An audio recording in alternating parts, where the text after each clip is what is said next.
High above the turbulent ocean, the sky was filled with the oppressive weight of magical energy. Mishaya was desperately trying to break the barrier from above, her massive form wreathed in darkness. She unleashed torrents of her shadow energy in her dragon form, slamming against the invisible dome that protected the island below. The impact reverberated through her bones, but the barrier held firm, frustratingly resilient. While she exerted every ounce of her strength, her brother, Murikan, was flying around in circles, seemingly unbothered by the gravity of the situation. He glided on the wind currents, pressuring her with an impatient tone. "Hurry up," he nagged, his voice echoing in her mind. "What is taking so long? Just smash it already." Hearing his nagging while she was doing all the heavy lifting made Mishaya's temper flare. She got angry, her eyes narrowing into slits of glowing malice. She snapped her head toward him and told him to shut up. "You think this is easy?" She growled, her voice a low rumble of thunder. She also added a crucial observation that her brother seemed to be ignoring: the people who are after Jin were no ordinary flocks. She could feel the density of the mana below. The quality of the barrier was very high, she explained, striking the dome again with a claw of condensed shadow. And the situation inside was worse than she thought. The playful demeanor vanished from the black dragon's face. Then, with a serious face, Murikan stopped his circling. He looked down at the shimmering shield and asked, "How much longer will it take to break the barrier?" Mishaya felt the structure beneath her claws begin to give way. The integrity of the spell was fracturing under her relentless assault. She replied, "The barrier was almost at the verge of collapse." She drew in a deep breath, the ambient mana swirling into her maw. So she told Murikan to get ready, her voice tight with anticipation. We were about to break through. Mishaya then flew up higher into the sky, distancing herself from the dome to gain momentum. She opened her jaws and gathered her shadow energy, compressing it tighter and tighter until she formed a dense ball of absolute darkness. It pulsed with destructive power, ready to be unleashed. Meanwhile, inside the barrier, the atmosphere was thick with killing intent. Octavia Zipple stood tall, her magical aura flaring around her. She looked down at the battered young man before her and threatened Jin. Her voice was cold, lacking any empathy. She told him she would cripple him if he did not surrender quietly. "I do not need you to be wholly intact to question you," Octavia stated, her eyes gleaming with cruelty. "Surrender, or I will take your limbs first." But in the face of such a terrifying threat, Jin did not show any fear. He stood his ground, bloodied but unbroken. Instead of trembling, a faint smile appeared on his lips. It wasn't a smile of arrogance, but one of relief. He sensed them. The familiar, overwhelming presence of his guardians. He knew Mishaya and Murikan would appear at any moment. Then, suddenly, the sky screamed. The barrier collapsed. A spiderweb of cracks started to appear on the ceiling of the magical dome, spreading rapidly like fracturing ice. A beam of dark shadow energy shattered the barrier completely. It didn't just break the seal, it obliterated it. The beam punched through the roof and directly rushed toward Octavia Zipple with the force of a falling meteor. The impact was cataclysmic. The condensed shadow energy breaking the barrier created a dazzling light that blinded everyone on the island for a split second. The explosion spread across the whole island, sending massive shockwaves ripping through the surrounding sea, turning the waves into a frenzy. Miles away, within the frozen halls of the ice castle, Cirrus was walking through the silent corridors. The sudden flash illuminated the windows, and the bright light caught her eyes. She stopped mid-step, her gaze drawn to the horizon. She turned toward the sea, narrowing her eyes at the distant glow. She wondered if it was from the secret palace. What was happening there? She thought, a frown creasing her brow. At that moment, a shiver ran down her spine. She felt a very familiar energy pulsing from the direction of the explosion. It was faint due to the distance, but unmistakable. She wondered why she felt it, and why it felt so nostalgic yet terrifying. Back on the secret palace island, the dust was settling, but the danger was far from over. Mishaya and Murikan entered through the crack of the barrier in their majestic dragon forms. They descended like gods of calamity. The artificial dome was gone, and now, faint moonlight was shining through the broken hole, illuminating their black scales. Down below, the smoke cleared to reveal Octavia. She was standing within her optimistic domain, completely unharmed. She had deployed barriers all around her in the fraction of a second before the impact, shielding herself from Mishaya's breath. She looked up, her eyes widening slightly. She saw the dragons descending from the moonlight and immediately recognized them. There was no mistaking those forms. They were Jin's guardian dragons. Murican landed with a heavy thud that shook the ground. He looked at the battered young man and mockingly asked Jin if he were able to hold on. "You look terrible, kid," the dragon sneered playfully. Jin let out a breath he didn't realize he had been holding. He was finally relieved after seeing them. The tension that had kept him upright began to bleed away, replaced by the comfort of safety. Murican again asked if the experience was thrilling. He leaned his massive head down, his golden eyes gleaming with amusement, and asked when he would understand how scary the world really was. "Thought you were going to die?" Murican chuckled. Then, he tossed a bottle of medicine toward Jin with his claw. Jin caught the bottle, his hands trembling slightly from exhaustion. Hearing the mockery in the dragon's voice, Jin thought to himself, wondering if they were really late intentionally just to teach him a lesson. Murican then stepped forward, placing his massive body between Jin and the enemies. He looked around at the destruction and wondered if Jin really predicted this kind of incident would happen. The kid's foresight was becoming frightening. Octavia Zipple was still standing there, composed. She was standing in front of the Spectre Company, protected by a shimmering barrier that hummed with power. The soldiers behind her were motionless, like statues of death. Murican narrowed his eyes and asked Jin who they were. "These ents don't look like regular trash," he rumbled. Jin uncorked the medicine and drank it. He replied, "They were the ultimate combat force of Zipple, hidden from the world." He wiped his mouth and added, "I have also seen them for the first time in my life and didn't know much about them." Before Jin could finish his explanation, Mishaya landed gracefully beside them. Mishaya said, "They were the Spectre Company, a secret combat unit formed after Tamer's death." While saying this, black smoke engulfed her dragon form. She shrank down, shifting rapidly until she turned into her human form. She was elegant and imposing as she walked toward Jin. Hearing her statement, Jin looked at her with surprise and asked if she knew them. Mishaya nodded slowly. She said she was also surprised to see them here. It had been a long time since she had sensed their specific magical signature. She also added that she fought them a few times in the last 1,000 years while Murican was asleep. She then looked at the soldiers with a sneer. She mocked the Spectre Company, saying, "They were the strongest opponents she ever faced back then, but these ones didn't seem as strong as the past units." The quality had clearly degraded over the centuries. Hearing these words, Octavia Zipple faintly smiled. She walked forward, stepping out of her protective dome. She looked at the two human-form dragons and said that she didn't expect to meet the legendary black dragons here.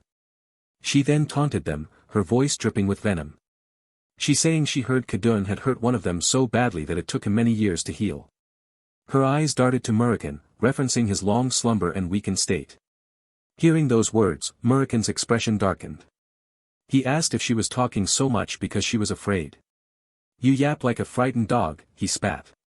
Murican then gave a bold statement that echoed across the ruined battlefield. He told Octavia Zipple that if she got out of here alive, she should deliver a message. "You should tell Kadun that the King of the Skies is back," Murican declared, his voice booming with authority. "And the King of the Land will soon change as well." Hearing the statement, Octavia Zipple scoffed. She said he was talking big. She asked if perhaps he really thought the Runcandel could really beat Zipple and take away the throne as the strongest family of this world. She shook her head as if pitying his delusion. She recalled the events from 1,000 years ago when Zipple emerged victorious in a war against Runcandel when Tamer was still alive. History, she believed, was on her side. But Murican burst out laughing. His laughter was loud, mocking, and full of absolute certainty. He said what she guessed was completely wrong. Zipple would lose, Murican announced, pointing a finger at her. Not to the Runcandel, but specifically to Jin Runcandel. He looked at Jin with pride. And eventually, Jin would become the king. Murican confidently said she would regret forever remembering this day. This was the only chance she had to stop Jin, he warned her. And after today, when the Zipless meet Jin, they would stand no chance against him. Seeing this confidence, the smile faded from Octavia's face. Octavia Zipple challenged him, asking if he could bring Jin out of here alive. "Let's see if your bite matches your bark," she hissed. She ordered the Spectre Company to kill Jin at any cost. "Don't let him leave this island," she screamed. She told the company members to unleash Crimson Abyss, their strongest binding technique. Instantly, the air turned heavy with bloodlust. Every member of the Spectre Company took out blood-red chains wrapped around their hands and created a spell in unison. The mana screamed as they activated it. It was a grand spell. The chains shot out, expanding and weaving together until they surrounded the whole island like a spider web. The sky turned red. The chains floated around the air like they would capture anything inside the island, sealing off escape. Murican didn't flinch. He flew into the sky, his form shifting back into the massive black dragon. He looked down at them and said it was too late for them to kill Jin. He released his shadow energy.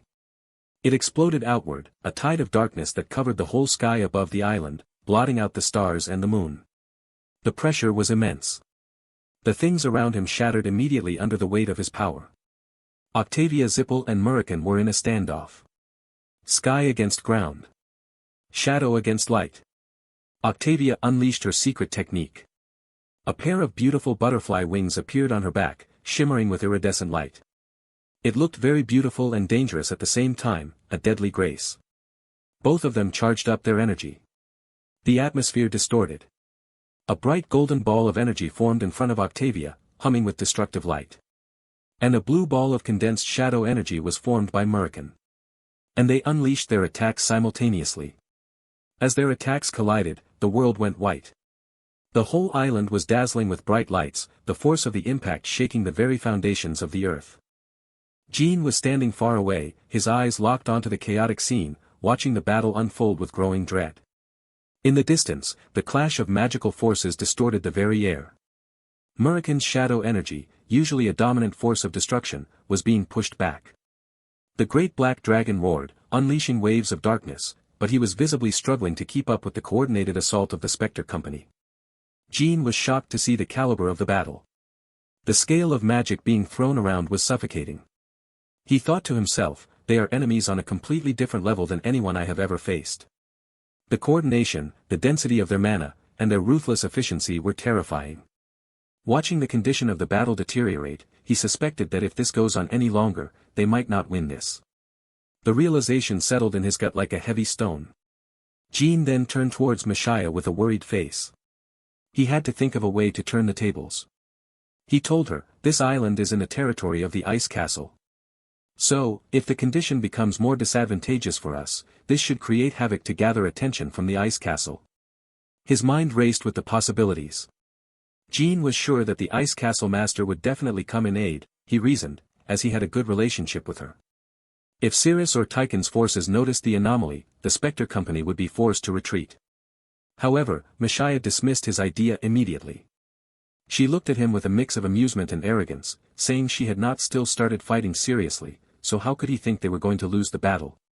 You worry too much, kid, she seemed to say with her posture.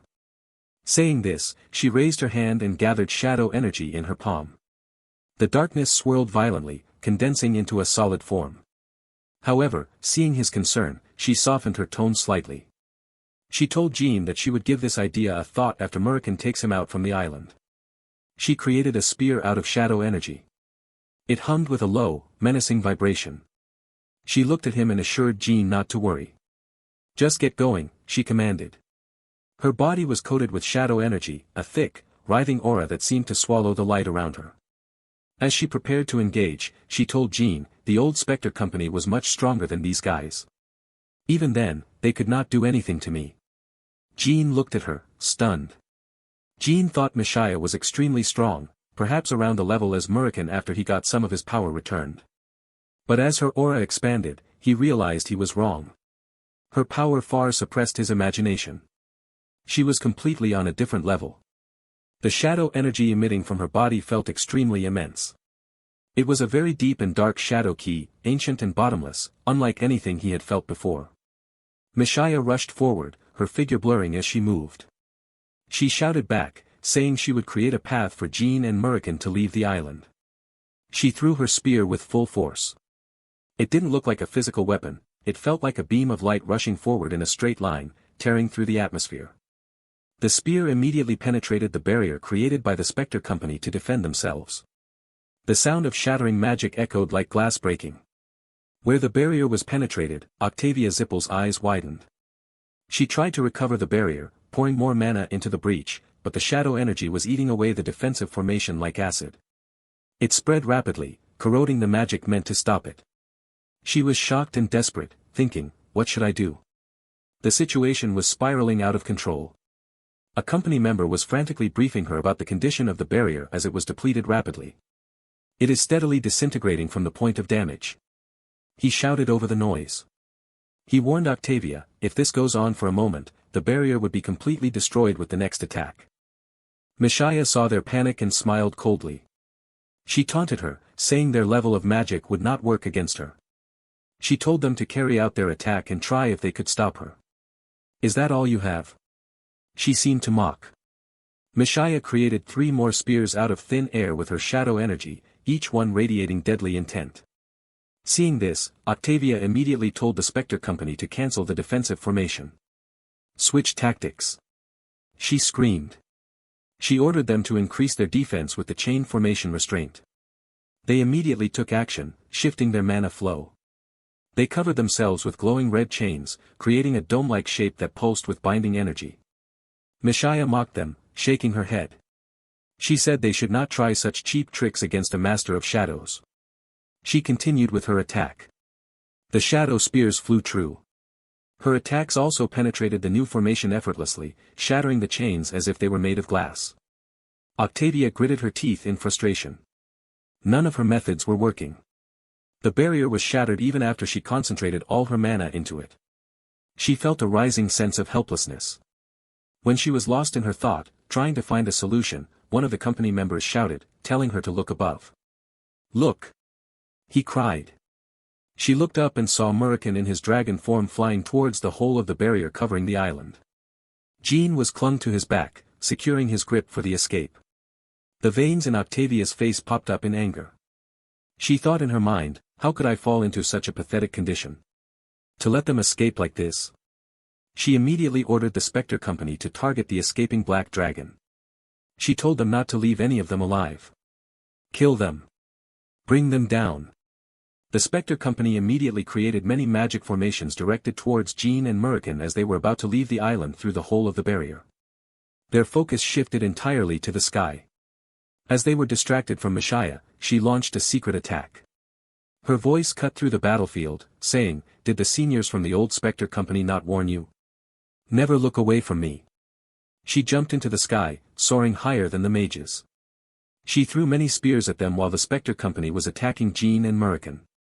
Mishaya's attack interrupted the Spectre Company's attack, forcing them to break their formation or die. At that moment, Octavia Zipple finally identified Mishaya. She realized who this woman was, the one mentioned by her ancestors in hushed tones. She was the spear of death her ancestors warned about. She used a skill that left not the slightest shadow or trace. So, her attack was called the Shadowless Spear. Octavia turned her face down as she understood she could not kill Jin. He was out of reach. She made a split-second decision. She ordered the Spectre Company to focus all their mana on her, thinking she should at least kill Mishaya here. If I can't kill the Runcandel, she thought, I will kill the dragon. Because she was the one who destroyed their entire planning. Octavia's glasses cracked as she concentrated all her mana, the pressure becoming unbearable.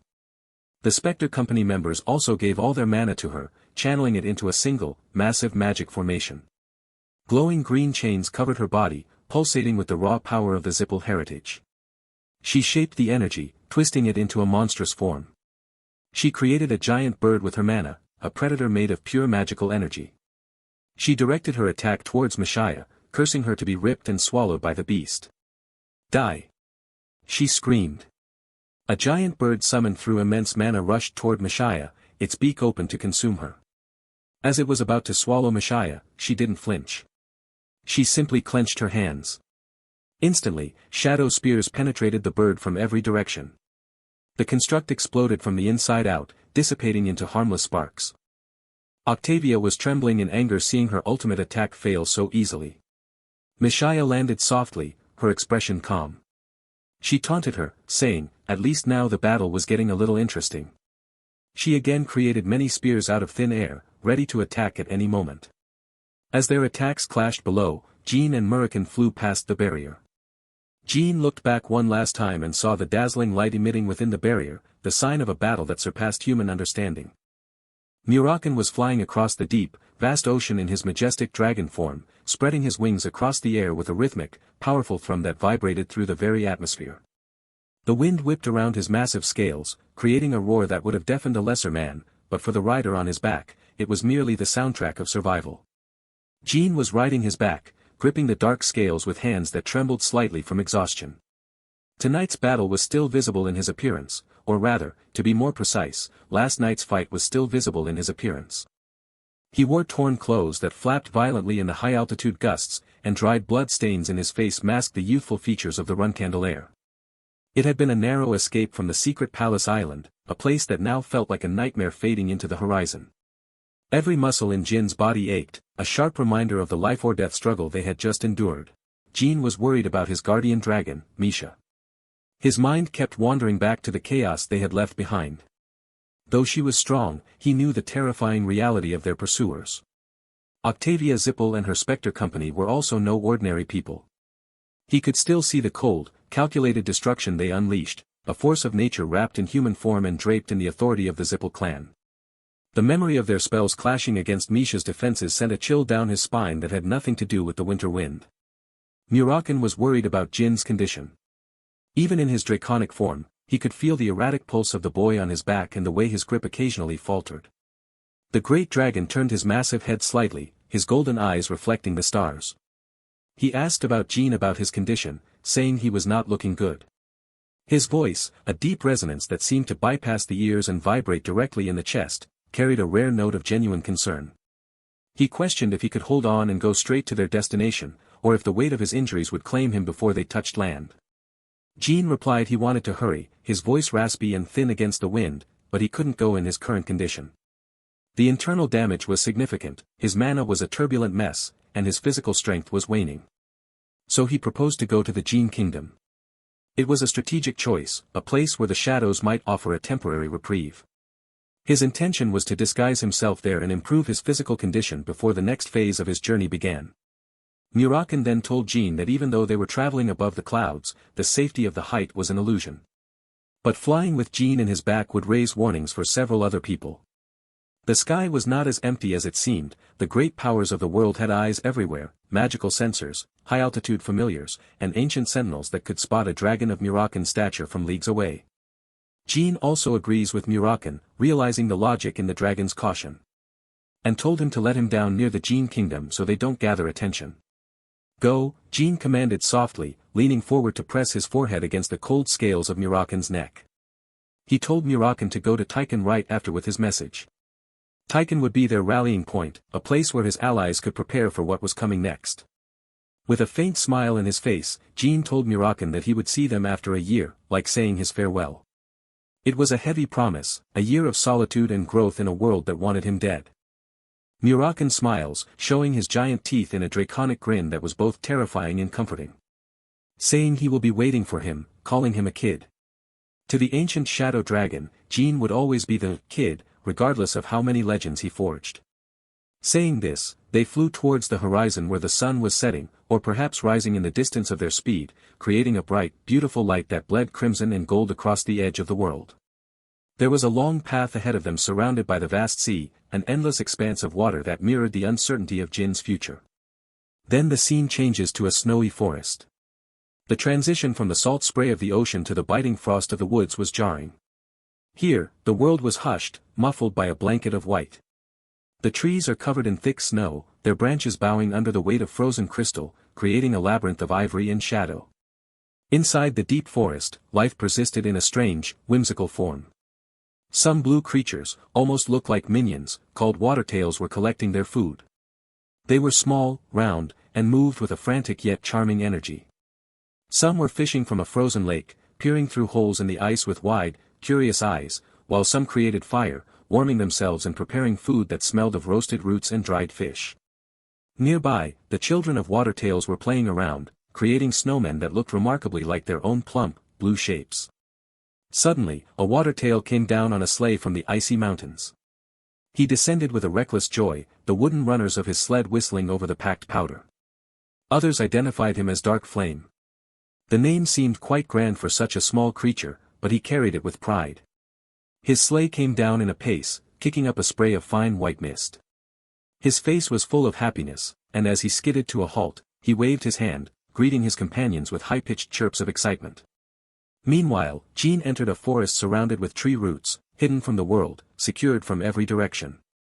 This was a different part of the woods, where the ancient trees grew so large that their roots created natural tunnels and caverns. He thought it was the Watertail village Dark Flame told him about. The air here was warmer, protected from the biting wind by the massive timber overhead. He wandered around and was surprised to see a village created underneath the tree roots. It was a masterpiece of miniature architecture.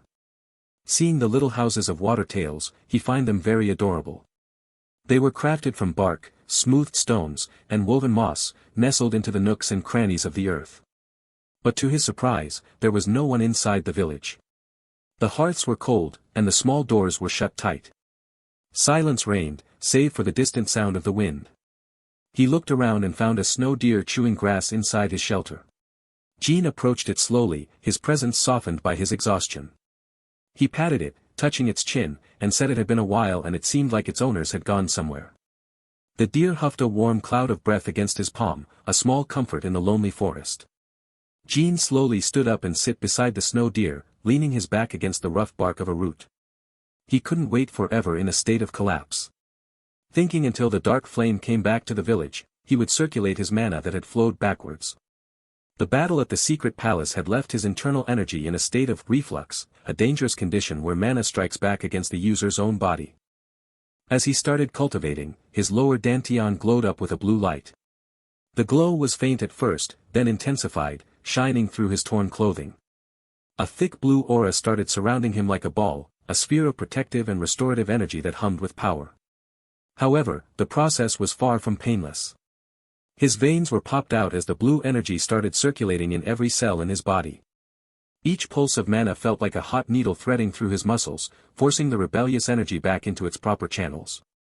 At that moment, the past events were circulating in his mind. In the meditative trance, his memories became vivid, cinematic, and haunting. He thought about the Spectre unit and Octavia Zipple, whom were strong beyond his imagination. He replayed their movements, the way they manipulated the laws of magic with a flick of a finger. They were unexpected opponents for him, hurdles he hadn't planned to hit so soon. But he would have to eventually face them today or tomorrow.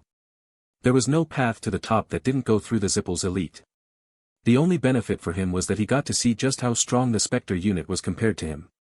It was a grim benchmark, but a necessary one. They were ruthless, dangerous, mysterious, and powerful. They were the gold standard of terror in this world, and now he knew exactly how much higher he had to climb. Jin then became worried about Veridin. His friend, caught in the gears of the Zipple family's machinations, was a constant weight on his conscience. He guessed Veridin must have already lost his memories again. The tragedy of a brilliant mind being wiped clean over and over was a horror Jin could barely stomach.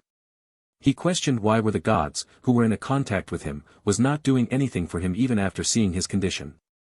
Where was the divine intervention for those who suffered most? He was like a bird inside a cage wrapped around in chains, controlled by his own family. Jin wondered if Celiac was involved in the contracts too, and just how much influence did he have. The web of alliances and betrayals was getting thicker, more tangled. As these heavy thoughts swirled, Jin's mana circulation was over, and he slowly opened his eyes. The first thing he saw wasn't the snowy forest or the deer. He saw some baby Watertails standing before him with some pencils in their hands. They looked like tiny, blue conspirators caught in the act. Nearby, an adult Watertail was scolding them, waving its short arms in a gesture of frantic apology. As Jin fully came back to his senses, the little Watertails ran away, their small feet pattering against the dirt, while the adult greeted him and said in its broken voice, "Treatment he did, hurt Jin was." It was Dark Flame. The Watertail looked at Jin with wide, empathetic eyes. Jin also greeted him and apologized for coming into their village without permission. He felt like a giant in a dollhouse, out of place and intrusive. While he was talking, a baby Watertail was sleeping on his head peacefully, having apparently found his hair to be a suitable nest.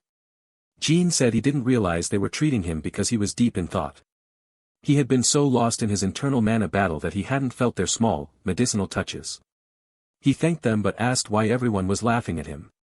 The watertails in the background were giggling, covering their mouths with their blue paws. Dark Flame placed a mirror before Jin when the baby watertail slips from his hand, waking up with a start as it tumbled. Jin looked into the glass. The little watertails had drawn funny pictures in his face. There were crude squiggles, whiskers, and perhaps a very poorly drawn fish on his forehead. He was puzzled for a moment, staring at the war paint of the forest children. But burst out laughing the next moment, understanding everything, while catching the sleeping baby watertail before it could hit the ground.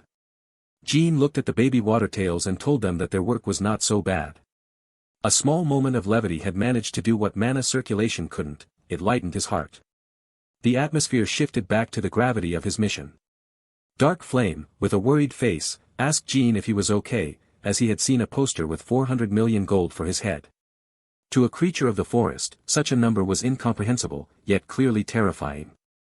He also asked if he was hurt because of the wanted poster. In the simple logic of the water tale, if the world wanted you this badly, you must be in constant pain. For that reason, everyone present were worried for him. Their small blue faces were etched with a sincerity that touched Jin deeply. Jin took a towel and wiped his face, removing the pencil marks of the children, and told his reason to visit the Watertail village. He wasn't just there for a nap. With the help of Watertails, he wanted to talk with the Golden Tongue tribe. He needed their unique skills, their connections, and their legendary ability to move things, and people, unseen. The scene changes, moving from the root village to a more humid, echoing environment. Dark Flame had took Jin inside a cave with a waterfall. The roar of the crashing water provided a natural veil for their conversation, a curtain of sound that no eavesdropper could penetrate. Inside, they met the representative of the merchants. A golden-tongued beastman rejected Jin's offer because it was too risky. He was a creature that looked like a blend of man and mouse, with fur the color of polished brass and eyes that darted around, calculating the cost of every breath. He told Jin that not only did they have to disguise him, they also had to took him across the desert while faking a business trip. The logistics were a nightmare. It was too much for them because he was the top criminal who was wanted both from the Runcandel and the Zipple families. Being caught with Jin Runcandel was a death sentence for an entire lineage. Jin then made a deal according to their nature. He knew that for the Golden Tongue, fear was a powerful motivator, but greed was the ultimate commander. The Golden Tongue tribe member was curious about the offer, his ears twitching at the change in Jin's tone. Jin then slowly took out one of his sword, the metal singing as it left the scabbard. The reaction was instantaneous. The beastman became frightened and begged for mercy, saying they were powerless beastmen and asked Jin to give him another chance. He cowered, his tail tucked between his legs, expecting the top criminal to begin a massacre. Jin apologizes for scaring him and told him that he was just going to give him the sword if he would help. With a slow voice, the Golden Tongue member said he thought Jin was going to threaten him and asked if he was giving the sword to him. The fear began to recede, replaced by a budding, cautious interest. Jin replied in the negative, shaking his head. The sword was a tool, not a gift. And said after they crossed the desert and the rumor spreads that Jin had died throughout the world, then he had to go to the Runcandel family and give them the sword. The merchant blinked, processing the complexity of the lie. And after receiving the sword, the Runcandel family will give him an unimaginable reward. A lost heirloom of the Runcandels returned by a humble merchant who found it in the wastes. It was a tale that would buy 1,000 villages. The Golden Tongue tribe member's eyes light up with greed, thinking about the unimaginable rewards he could get. The golden glint in his pupils reflected the potential of a life spent in luxury. Then he asked if the Runcandel family would believe him. It was a fair question. The Runcandels were not known for their trusting nature. Jin replied that was the reason he asked them to go on a business trip into the desert and to tell them that he discovered the sword in some remote ruins while crossing the Great Mitra Desert. With this, the merchants who go to the Mitra Desert would gain interest in the beast men and it would increase their credibility as guides. It was a marketing masterstroke. Not only would they get the reward, but their entire tribe's reputation as explorers and finders of lost things would skyrocket. He also added that the Runcandel family would also be grateful to him for returning the sword. Gratitude from the world's strongest martial family was better than any castle. The sword was one of the most valuable legendary swords of the family. Its presence alone was proof of the truth of the story. So in this deal there was no risk for him, Jin concluded, his voice echoing in the damp cave. Including the large reward, the Runcandel family would also promise to protect him. It was the ultimate insurance policy. Because their reputation would fall if they don't protect the person who brought back their soul blade. Jin then told him that if the Golden Tongue tribe travel with him into the forest while he is in complete disguise, there would not be any problem for them. The Golden Tongue tribe member thought for a moment, his whiskers twitching as he weighed the gold against the grave. Finally, he looked up and respectfully declined the offer. He told Jin that they were greatly indebted to him and they also love money. The admission was blunt and honest. But if the word ever gets out about them helping Jin, their whole tribe will perish. The Zipple family's reach was long, and their memory was longer. One slip, one drunk merchant boasting in a tavern, and the Golden Tongue would be erased from history. So even if they wanted to help Jin, they asked him to understand their circumstances. Jin didn't flare up in anger. He didn't threaten them. Jin slowly took the sword back into his hand and apologized to him, saying he was only thinking about himself and he understood their circumstances. He respected their survival instinct, it was what had kept them alive this long. Jin added that he was going to the desert anyway even if they declined, so they needed not to worry about his matters. He would find another way, even if it meant walking through the hell of Mitra alone. The Golden Tongue tribe member also bowed his head and apologized, the moment heavy with mutual regret. But at that moment, a faint glow appeared at the entrance of the cave. The light was unlike the harsh blue of Jin's mana or the dim orange of the watertail fires. It was a soft, ethereal radiance that seemed to pulse with the heartbeat of the forest itself. A cat-like creature was walking inside the cave. It moved with a grace that made Muraken's dragon form seem clumsy by comparison. The staff in his hand, which point was also like a cat claw, clicked softly against the stone floor. As it approached, the environment began to transform. Pink butterflies surrounded him, flying inside the cave, their wings leaving trails of shimmering dust in the air. Bright blue vines were also surrounding him, snaking along the walls and floor as if the jungle were following its master into the dark. Every beastman present inside the cave respectfully greeted him as the owners of the land. The Golden Tongue merchant, previously so concerned with gold and survival, now looked on with pure, unadulterated awe. Jin thought in his mind that these creatures were the legendary felines so dug out this jungle, and that was the reason they were called the owners. They were the architects of this hidden world, the ancient keepers of the balance. As the feline was walking forward, bright blue grasses were appearing instantly from its footsteps. Where its paws touched the cold, wet stone of the cave, life bloomed, vibrant, glowing flora that turned the dark cavern into a celestial garden. The feline slowly came forward and stopped before Jin. The air grew still. Even the waterfall seemed to quiet its roar. The feline extended its paw towards Jin, making him shocked from its actions. Jin, the heir of Runcandel, a man who had faced dragons and gods, found himself frozen by the simple gesture of a cat. But with a cute appearance, it stood before Jin and smiled at him, a smile that carried the wisdom of the forest and the promise of a destiny that was only just beginning to unfold. The feline stood before Jin with a smiling face. The air in the deep, subterranean cavern seemed to hold its breath as the confrontation, or rather, the meeting, unfolded. The beast-man's appearance was cute and majestic, a jarring but fascinating combination of soft, kitten-like features and a regal, ancient aura that commanded immediate respect. The small creature possessed fur that seemed to shimmer under the faint light of the cave, and its eyes held a depth of wisdom that contradicted its diminutive stature. Then, with this little paw, it signaled Jin to bend down. It was a simple gesture, yet it carried the weight of a royal command. Jin felt a strange pull, a sense of destiny manifesting in the damp darkness of the underground. Jin got on his knees and got closer to the felines. The stone floor was cold against his joints, and the scent of moss and ancient earth filled his lungs. He moved with a cautious reverence, aware that he was in the presence of something far beyond the natural order.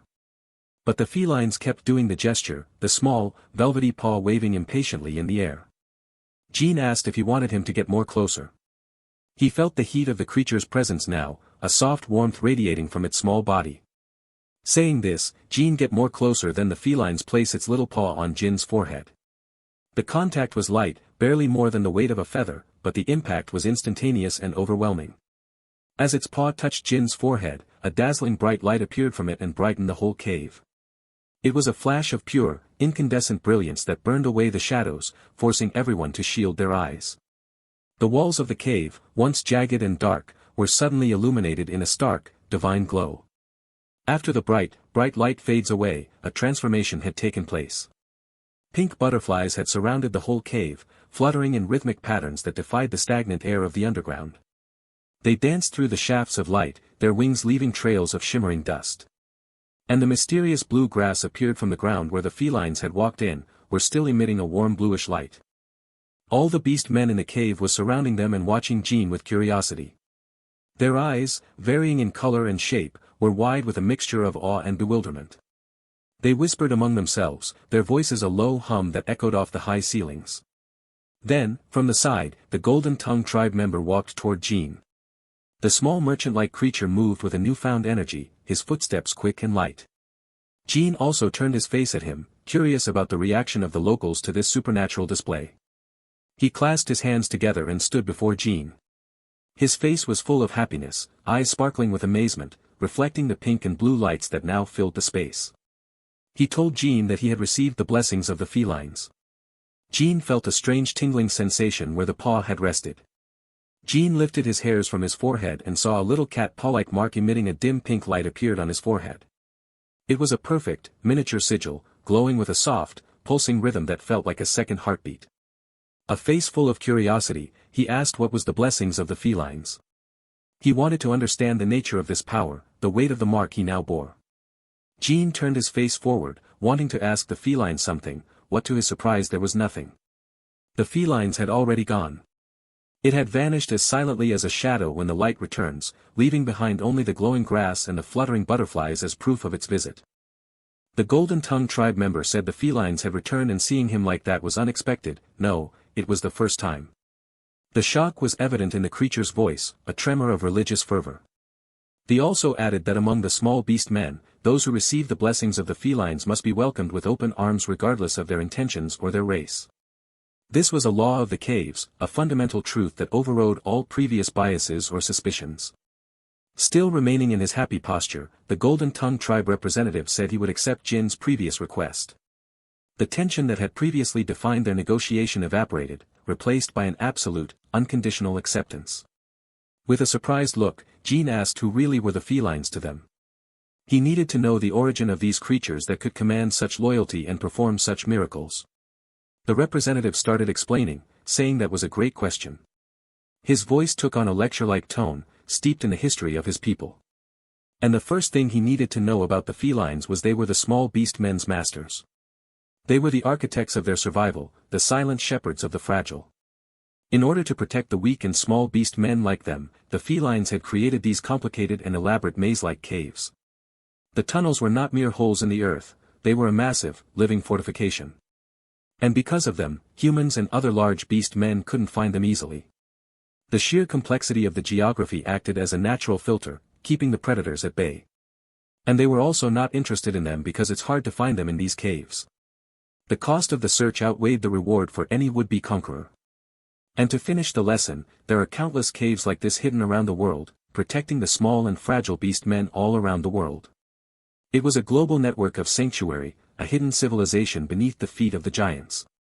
Jin was surprised and asked if there were that many caves like this. The scale of the felines' influence was staggering. In his mind, Jin thought he had never heard of the felines, even in his previous life. As a Runcandel, he had been privy to many secrets of the world, but this was a blind spot in history itself. So, in conclusion, he thought they were not ordinary beings. They were something primordial, something that existed outside the standard records of power and magic. Jin then calmed down and told the Golden Tongue tribe member that he had no idea about the caves. He looked back at the twisting shadows of the entrance he had used. And he would have gotten lost if he didn't came with Dark Flame. The debt he owed to his guide was clear, without him, he would have been swallowed by the maze. Jin then said from his talk it seemed like the felines were like guardian gods of the forest. They were the unseen protectors, the spirits that balanced the scales for the small and the weak. The Golden Tongue tribe representative said he was right and they were all indebted to the felines. Every breath they took in the safety of the dark was a gift from their masters. Jin then said he was thankful that the Golden Tongue tribe had accepted his offer because of the felines. The alliance was now sealed, not by coin or contract, but by divine intervention. And he also asked because of accepting his offer they would be in danger and if it was really okay. He knew that associating with him, a man hunted by the Zipple and the Runcandel, brought a shadow of peril. With a broken sentence, Dark Flame said except so okay. Blessing, felines. His speech was minimalist, as if the weight of the blessing made many words unnecessary. Jin asked what did he meant. He needed clarity on why the risk was so easily dismissed. The Golden Tongue tribe member replied that there were two reasons why the felines take interest in someone. One was that the human was in a contract with the god of cats, a rare and ancient bond that linked the mortal realm to the feline spirits.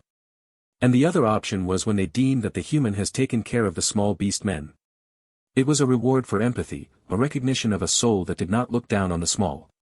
Spreading his small hands into the air, he said the fact that Jin had received the feline's blessing meant he was amicable with the small beast man. The mark was a certificate of character, a divine seal of approval. Hearing his words, many small beast men standing in a little cliff were cheering for Jin. Their voices were high-pitched and joyful, echoing through the cavernous space. They waved their small arms, their previous fear completely forgotten. Jin looked around and saw the atmosphere around him. The cold, suspicious cave had transformed into a place of celebration. In his mind, he thought the unconditional faith of the beast men here were really special. It was a pure, unadulterated belief that he found both touching and slightly daunting. They really had much faith in the feline's blessing. To them, the mark on his forehead was more valid than any word or deed. Then he saw the Golden Tongue tribe representative negotiating with the Watertail tribe's Dark Flame about the dividation of the reward. The business-minded nature of the Golden Tongue tribe returned quickly, even in the wake of a miracle. The Golden Tongue tribe member was trying to scam, saying they must divide the reward in 9-1. He spoke with a fast, greasy tone, his eyes darting around as he calculated the profit. Saying he would take 9 and Dark Flame would take 1. It was an insulting proposal, a blatant attempt to exploit the Watertail tribe's quiet nature. Start with the piercing eyes, Jin interfered. He stepped into the circle of the negotiation, his presence imposing. With a cold voice, he told the Golden Tongue tribe member to share it evenly. There was no room for debate in his tone, it was the voice of a man used to command. Even though the Watertail tribe was not greedy, 9-1 was not right at all. It was a matter of fairness, of maintaining the integrity of the team. The Golden Tribe member tried to negate and propose 8-2, his voice cracking slightly under Jin's gaze. Jin did not went back from his word, sticking to the 50-50 share. He stood like a monolith, unmoved by the merchant's haggling. Then he tried 7-3, then 6-4, dropping his demands bit by bit as his confidence crumbled. But every time he faced with the same response. Jin's silence was more effective than any argument. And each response he was becoming more desperate, tears rolling in the corner of his eyes. The prospect of losing those percentages seemed to physically pain him. In the end, he fell into his knees and said it was too little. He looked like a broken man, or rather, a broken beast man, crushed by the weight of a fair deal. He respectfully told Jin to reconsider. He tried to reason, saying they were creating a business and crossing the Mitra desert, a journey fraught with heat, sandstorms, and monsters. Disguising him so that he became unrecognizable, and even visiting the Runcandel family carrying his sword, even after all that, 50-50 share was too little. He outlined the logistical nightmare of the task, the risks of entering the lion's den of the world's most powerful martial family. With desperation in his voice, he said they were not the Golden Tongue tribe because they strive and go crazy for money. It was about the principle of the effort. Through their calculations and divisions, those who work will be paid and those who work less will lose pay. It was their motto. It was a philosophy of labor, a sacred code of the merchant. More than anyone else, they took pride in their work. He desperately said, clasping his hands together, it seemed like they would be doing 90% of the work in this offer, so he was truly being generous by offering a 6-4 split. To him, Jin was the cargo, and he was the entire infrastructure of the mission. Then he started running, as if trying to outrun the negotiation itself, and said to trust Pengy and come after him for his disguise. Jin finally heard his name was Pengy. It was a name that suited the frantic, babbling creature. With mockery in his voice, Jin said businessmen sure are different and asked Dark Flame if he was always like that. The behavior was so alien to Jin's warrior upbringing. Dark Flame replied in the affirmative and said he needed some sleep. The guide was exhausted, his few words reflecting a deep fatigue that surpassed the drama of the negotiation. Then we see Jin in disguise. The transition was a masterclass in the Golden Tongue tribe's secret arts. He was in a dark kimono with a black hat, the fabric heavy and smelling of incense from the Far East. His face was covered in thick makeup, a pale, ghostly mask that obscured every familiar line of his features. Penny said it was a disguise he saw in the East when he traveled to trade there. He spoke with pride, pointing out the subtle nuances of the application. It was perfect with the makeup sorcery, a blend of physical pigments and faint illusions. Those people called this disguise Grim Reapers, he said. The look was ominous, cold, and entirely foreign to the lands of the Runcandel. Jin replied the look felt weird. He moved his face, feeling the stiffness of the makeup, the way it clung to his skin like a second, dead layer. Penny then changed the disguise into a more lively fashion. He worked with blurred speed, swapping fabrics and reapplying colors. He said this clothing was from a small nation in the east and it was called a hanbok. The noble families of that place wear this. The colors were vibrant, a mix of deep blues and bright whites, with a high collar and a flowing silhouette. But Jin's reply was it was not different from the previous one and only the difference visible was the color. To his untrained eye, it was just another set of exotic robes. He wanted the disguise to be more normal, blending with the surroundings. He said Eastern clothing attracted more attention. In a crowd of Westerners, he would stand out like a flare in the dark. Penny again changed the disguise. He grumbled under his breath about Jin's lack of fashion sense, his small hands flying through his kits. He held the mirror before Jin and told him to take a look. Jin was very surprised this time, his eyes widening as he saw the reflection. He told Penny that it was too much. The transformation was too effective, too haunting. Penny had changed his look into his father, Jin Runcandel. The mirror showed the god of war himself, the same stern brow, the same terrifying pressure in the eyes. It was a masterpiece of mimicry, but it was a death sentence. Jin flatly refused it. To walk around looking like the patriarch of the Runcandels was to invite the gaze of the entire world. Penny then tried again and again with different looks. He produced a merchant, a scholar, a wandering monk, and a scarred thug.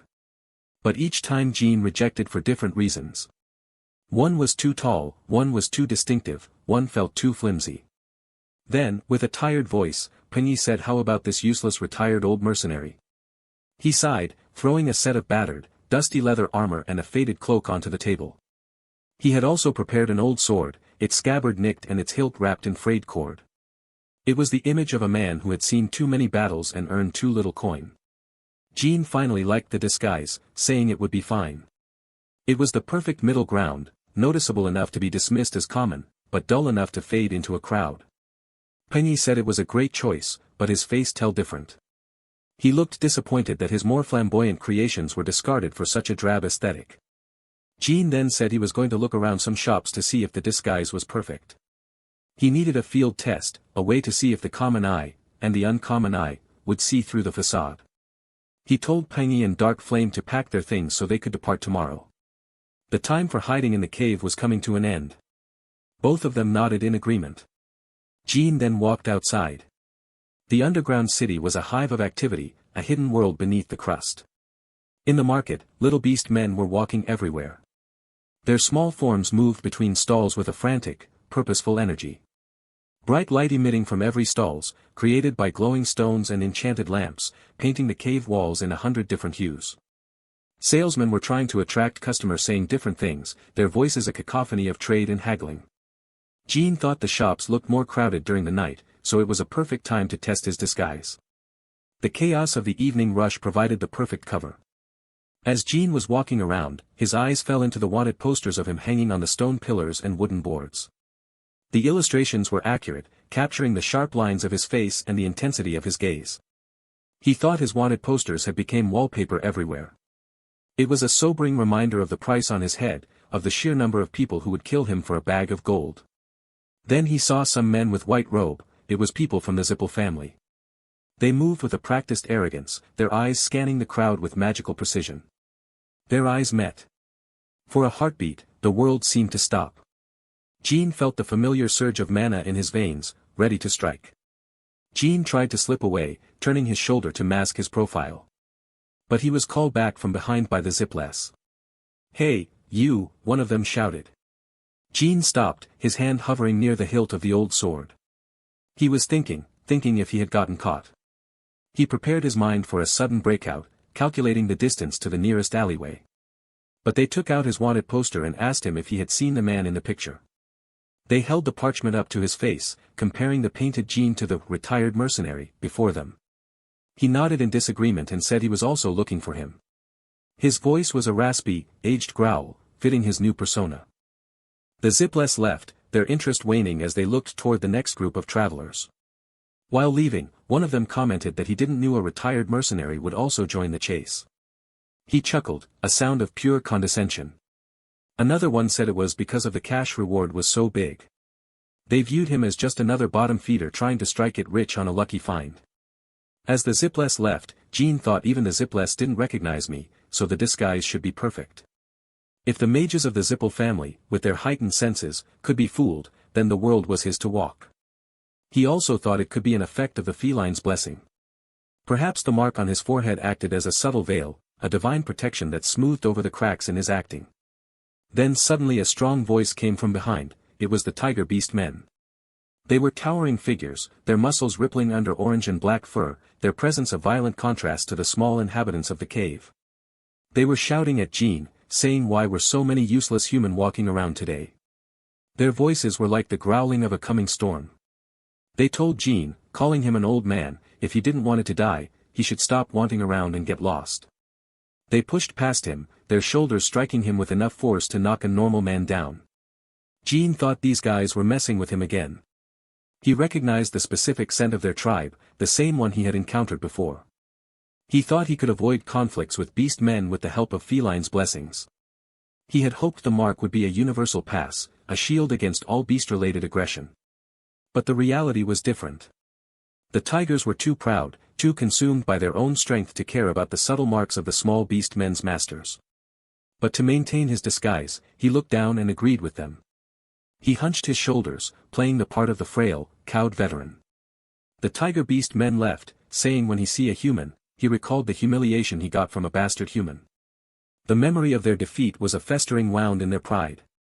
And it makes him want to tear every human into shreds. They spat on the ground, their claws twitching. Another one asked if it was the human from the poster. They stopped to look at a wanted poster, their eyes squinting at Jin's true face. They couldn't recognize Jin even though he was standing before them. The irony was thick, a silent joke played by fate. They said they recognized as soon as they saw them it was Jin Runcandel. They boasted of their supposed tracking skills, their voices loud with false confidence. And as soon as he catch him, he was going to kill him, they stated. As they left, they were dragging a canine, a dog-like beast man. The sight was horrific. The canine was brutally tortured, his fur matted with blood, his eyes dull with pain. And they were dragging him, binding him with a thick rope that bit into his limbs. The poor creature could barely keep his feet, stumbling over the uneven stones as the tigers laughed. Jin thought for a moment, his eyes narrowing as he watched the display of senseless cruelty. And then, a faint smile appeared in his face. It wasn't a smile of joy, but one of cold, calculated opportunity. In his mind, he thought he was actually looking for a canine, a specific informant he needed for his next move. He asked himself if he should do a good deed today. The good deed, in this case, coincided perfectly with his mission. He also said he was going to fix the red tiger's bad habit today. The lesson they were about to learn would be far more permanent than the humiliation they had suffered before. The air was thick with the scent of damp earth and impending doom as a canine beastman burst into his house and his mother lying into the floor. The door creaked on its hinges, swaying from the force of his entry, but his focus was entirely on the broken figure before him. She was trembling in injury, her voice was weak, he was asking for her baby, the red tigers had taken her child. Each word she uttered was a ragged gasp, a plea that tore at his heart. The room felt smaller, suffocating under the weight of her despair. The canine beastman entered the room was shocked to hear the name of the red tigers. The very mention of that group felt like a death sentence whispered in the dark. His eyes was widened in anger and fear. It was a paralyzing combination, the primal urge to hunt clashing with the terror of what those monsters were capable of doing to the innocent. Without a second thought, he turned and fled back into the cold air. He rushed through the market thinking the red tigers had came to collect the money while he was gone. The stalls were a blur of colors and indistinct faces, but he didn't stop to seek help. His heart hammered against his ribs like a trapped bird. He was worried for his sibling. The thought of his little brother in the clutches of those beasts made his blood run cold. He knew the stories, the grim reality of their territory. There hadn't been anyone who came back alive after being captured and taken away by the red tigers. This knowledge fueled a desperate, reckless fire within him. He griped teeth in anger, his eyes were glowing in frustration as he was rushing toward the red tiger's den. Every step was a battle against the rising tide of hopelessness that threatened to drown him. The terrain shifted as the altitude rose, the bustling market replaced by the harsh, unforgiving silence of the peaks. He came to the snowy mountains. After the mountain range there were the red tiger's den. The wind howled through the crags, biting at his fur and stinging his eyes. As he was rushing through the mountain he saw a huge burst of fire in the direction of the red tiger's den.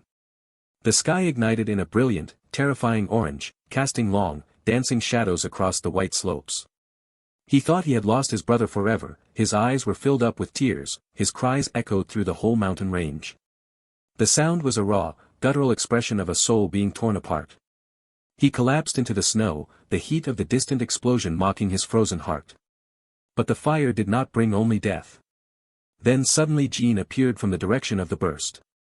The figure emerged from the smoke and embers like a ghost born of the flames.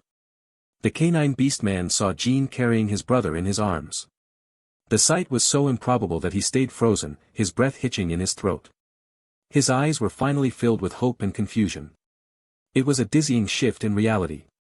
His brother was gravely injured, lying unconscious in the hands of Jin. The small body looked so fragile against the stranger's sturdy frame. Seeing his confusion, Jin told him not to worry and he had taken care of the red tigers and assured him that his brother was all right. The words were simple, but they carried a weight of absolute truth. His presence was like an immovable mountain, standing firm in the snowy mountains. There was a gravity to Jin, a sense of power that seemed to anchor the very world around him. The beastman wiped his eyes, his instincts finally kicking in. The canine beastman asked who he was while he was sniffing as his habit. The air around Jin carried a complex array of scents, ash, iron, and something else, something familiar. He recognized a familiar scent. A memory flickered in the back of his mind, a moment of shared hardship. He remembered Jin as the person he had met before. The realization brought a new wave of respect. He then clenched his hands together, stood before Jin, and he recognized him as the one he guided across the Mitra desert last time. The connection was forged in the sands of the past. He bowed down and thanked Jin for saving his sibling. He also added that he didn't know how he could repay his kindness.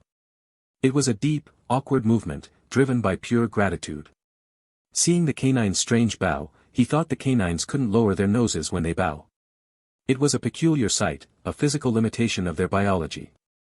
Jin said it was fine and told him to focus on his siblings' treatment first. The narrative of their lives shifted back to the safety of their humble walls. Then the scene changes back to the canine's house. The injured mother and the junior brother was being constantly healed. The room was no longer filled with the scent of blood, but with a strange, humming energy. A golden aura was surrounding them and entering their bodies. It was like watching the morning sun soak into the earth. Their pain was disappearing, and the swelling was going away. The younger canine was waggling its ears, expressing its happiness. The rhythmic flick of the ears was the first sign of life returning to the boy. Jin said the young canine was recovering quickly, but his mother was quite badly injured. Her recovery was slower, her body more worn by the years and the trauma. The older canine was finally relived. A massive weight lifted from his shoulders, allowing him to breathe properly for the first time in hours. He couldn't believe his eyes seeing his brother and mother almost fully healed. Jin reached into his robes and produced a small, unassuming item. Jin explained what they had just ate was mysterious earthen snack called cacto. It didn't look like much, but the power it contained was undeniable. It was very effective for recovery. The color returned to their faces, a vibrant glow of health. And they would be more healthier than ever before. The beastman watched as his family transformed before his eyes. The mother then held her younger child, her eyes flooded with tears of gratitude. She pulled the boy close, her sobs now ones of joy rather than pain. She thanked Jin for giving them such precious things. Jin stood back, watching the reunion with a contemplative expression. Jin thought Myeongwang eat that, but it was very effective on normal beast men. The strength of the medicine was even greater than he had anticipated for those of this world. He showed a satisfying smile as he was glad he had one fruit left. The debt felt immense to the beast man, a life debt that could not be ignored. The canine beast man then respectfully told Jin that he would never forget his kindness. He stood tall, his loyalty pledged in that moment. He also added that he would do anything Jin asked. It was the ultimate promise of a beastman. Jin faintly smiled as his purpose was done. He was going to ask them for a favor. There was a calculated grace to his timing. And it was a great timing. Everything was falling into place. He thought he was looking for a canine guide while walking around in the market. Fate, it seemed, had provided a more direct path. But coincidentally he saved a canine beastman's family member, so things has gotten much easier for Jin. The moment of truth arrived as they stood in the quiet of the house. Jin then stated his purpose, that he actually needed a guide, and asked the canine beastman if he would be a guide for him. The request was met with immediate, fervent enthusiasm. The canine beastman happily shaked Jin's hand in agreement without any thought. His grip was firm, his eyes bright with the chance to serve. He said if he had asked he would gladly cross the Mitra desert. The danger meant nothing compared to the gratitude he felt. He was happily waggling its tail. The motion was infectious, a pure display of canine joy. His little brother also joined in, thinking his older brother was so cool. The child watched with wide, adoring eyes as his brother prepared for another legendary journey. The transition from the mountains to the edge of the wastes was swift. In the next morning, after the Golden Tongue tribe was all set, they departed for the Mitra desert while being watched by countless beastmen. The caravan was a sight to behold, wagons loaded with goods and the symbols of the merchants gleaming. The beastmen were shocked to see such an odd group leaving for the Mitra desert. Whispers rippled through the crowd like wind through dry grass. A beastman questioned if they were really going to cross the Mitra desert. The skepticism was thick in the air. Another one said it seemed like the case. There was a sense of morbid fascination among the onlookers. A beastman pointed out that they were taking a human mercenary and a canine guide. To the locals, it looked like a suicide mission. Another one said no one had ever came back alive after entering the Mitra desert. The warnings were dire, spoken with the certainty of those who had seen many disappear into the sands. The beastmen were saying they were going to die in the Mitra desert. Jin, however, walked with the confidence of a man who held the secrets of time itself. Jin thought before he regressed he learned something from conversing with his master. Canines never forget a scent they once encountered. This knowledge was his edge, his hidden compass. They utilized that trait to be guides. It was a biological miracle that he fully intended to exploit. It was so fascinating that they knew which direction the scent was coming from. He watched the guide's nose twitch, reading the invisible maps of the air. If it wasn't for the canines, he wouldn't have been able to ask Penji and Dark Flame to cross the Mitra desert. Their presence was the key to the entire operation. The canine beastman still couldn't believe he was going to the Mitra desert. Despite his fear, his loyalty kept his feet moving forward. The environment changed from the rocky outskirts to the true wasteland. Half a day after the Golden Tongue merchant entered the Mitra desert, they began to cross the desert with the rays of the hot sun. The heat became a physical weight, pressing down on their heads. They was traveling alone in the endless sea of sand. The horizon was a shimmering, deceptive line where the yellow earth met the pale sky. For days had passed since they started traveling. Time began to lose its meaning, measured only by the height of the sun and the cooling of the sands at night. It was a cruel environment that made everything dry up. Skin cracked, and the eyes burned from the constant glare. The hot sun was scorching above the desert. Every shadow was a sanctuary, every breeze a fleeting mercy. However, the atmosphere within the group remained strangely light. But inside the caravan the little beast men were having fun. Their laughter was a jarring contrast to the desolation outside. They are not even slightly worried about the extreme climate outside. They played games and shared stories, insulated by the wooden walls of the wagons. Jin saw them having fun and thought it was okay because there are no risk and they had still plenty of food and water left. He felt a brief moment of peace, watching their innocence. Thinking this, Jin saw inside the caravan and saw there was only one bottle left. The realization hit him with the force of a physical blow. The reserves were gone. He asked Penji why he had bought so little water and if they would have enough water left for the way back. His voice was sharp with concern, the reality of their location suddenly pressing in. Penji, however, looked entirely unbothered. Penji smiled and said he had Dark Flame with him so it was okay. He leaned back against the crates, his confidence unshaken. And asked if he didn't knew about Watertail's ability. Jin blinked, the term unfamiliar to him. Jin asked what it was. It sounded like a myth or a merchant's tall tale. Penji asked Dark Flame to show his skill to Jin. The small creature looked up, looking somewhat reluctant. With a broken voice Dark Flame said, "No, ask never." He seemed to value his privacy, or perhaps he found the request beneath him. Penji then stopped the caravan and told Dark Flame to show his skills, as everybody needed to see with their own eyes to believe. The wheels creaked to a halt in the middle of a massive dune. Dark Flame sighed and stepped out into the blinding light. Dark Flame got down from the caravan. He used his skill and his tail had started glowing, emitting a blue light. The glow was ethereal, a soft azure that defied the harsh yellow of the sun. His tail acted like a radar and located a water source under the ground. He turned in a slow circle, the light pulsing faster as he faced a specific patch of nondescript sand. Dark Flame's eyes sparkled with joy. He then started running around, suddenly his tail pointed downward. The movement was precise, like a divining rod finding its mark. Dark Flame then started digging the ground using his tail, telling the water to come up. He worked with a frantic, joyful energy, his tail blurring as it shoveled through the dry crust. Then suddenly a spring of water appeared from beneath the earth. The liquid was clear and cold, a miracle in the middle of the wasteland. Throwing Dark Flame from the upward force. He was tossed into the air by the geyser, landing in the sand with a wet thud. The group gathered around the new oasis in awe. Jin was surprised, as his eyes were wide open. Even with his vast experience, the sight of a portable water source was staggering. He asked Dark Flame if he could find spots with water. The strategic value of such a talent was immeasurable in a place like the Mitra Desert. Then he told Dark Flame that he was amazing. The praise made the little creature puff out his chest with pride. Penji then told Jin if he understood that he didn't need to worry about water in the desert. The merchant's foresight had been proven correct once again. The canine said he could drink as much as he wanted. They filled their skins and their bellies, the fear of thirst vanishing as quickly as it had appeared. As the sun dipped below the horizon, the desert transformed into a world of deep purples and cold shadows. Then night fell into the desert. The temperature plummeted, making the warmth of a camp important for more than just cooking. They created a small fire and sat around it, under a huge rock. The stone provided a windbreak against the shifting sands. Penji then prepared dinner and said the dinner was an Eastern special made with a secret Eastern recipe. The aroma of spices began to drift through the air, making everyone's mouth water. A table full of delicious food was prepared. It was a feast that seemed impossible in such a barren place. Everyone was dulling seeing the food after a long day of travel. They fell upon the meal with the hunger of those who had truly earned their rest.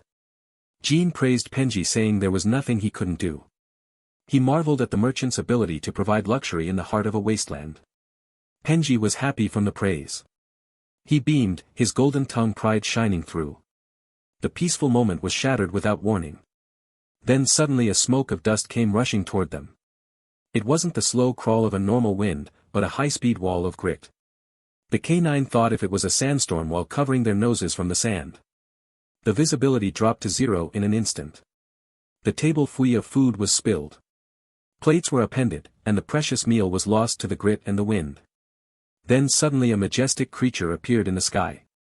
The sound of its wings was like the beating of 1,000 drums, vibrating in their chests. A dragon was flying above them, telling them to cooperate while they conduct a search, and threatened, saying if they don't cooperate they would not survive. The voice was a booming roar that seemed to come from the sky itself, filled with an arrogance that brooked no argument. The group huddled together, looking up into the dark, swirling clouds. Jin looked up and saw that was a red dragon. Its scales shimmered like dying embers through the dust, a massive engine of destruction hovering just out of reach. And a Zipple mage was raiding it.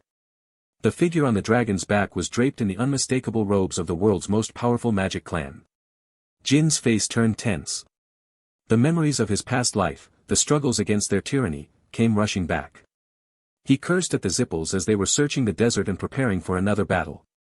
Their presence here, so deep in the Mitra Desert, could only mean trouble. The peaceful journey had come to an abrupt, violent end as the shadow of the Zipple clan stretched across the sand, threatening to consume them all. The night in the Mitra Desert was usually a place of cold, shifting silence, but that peace was shattered in an instant. High above the dunes, the stars were suddenly blotted out by a terrifying silhouette.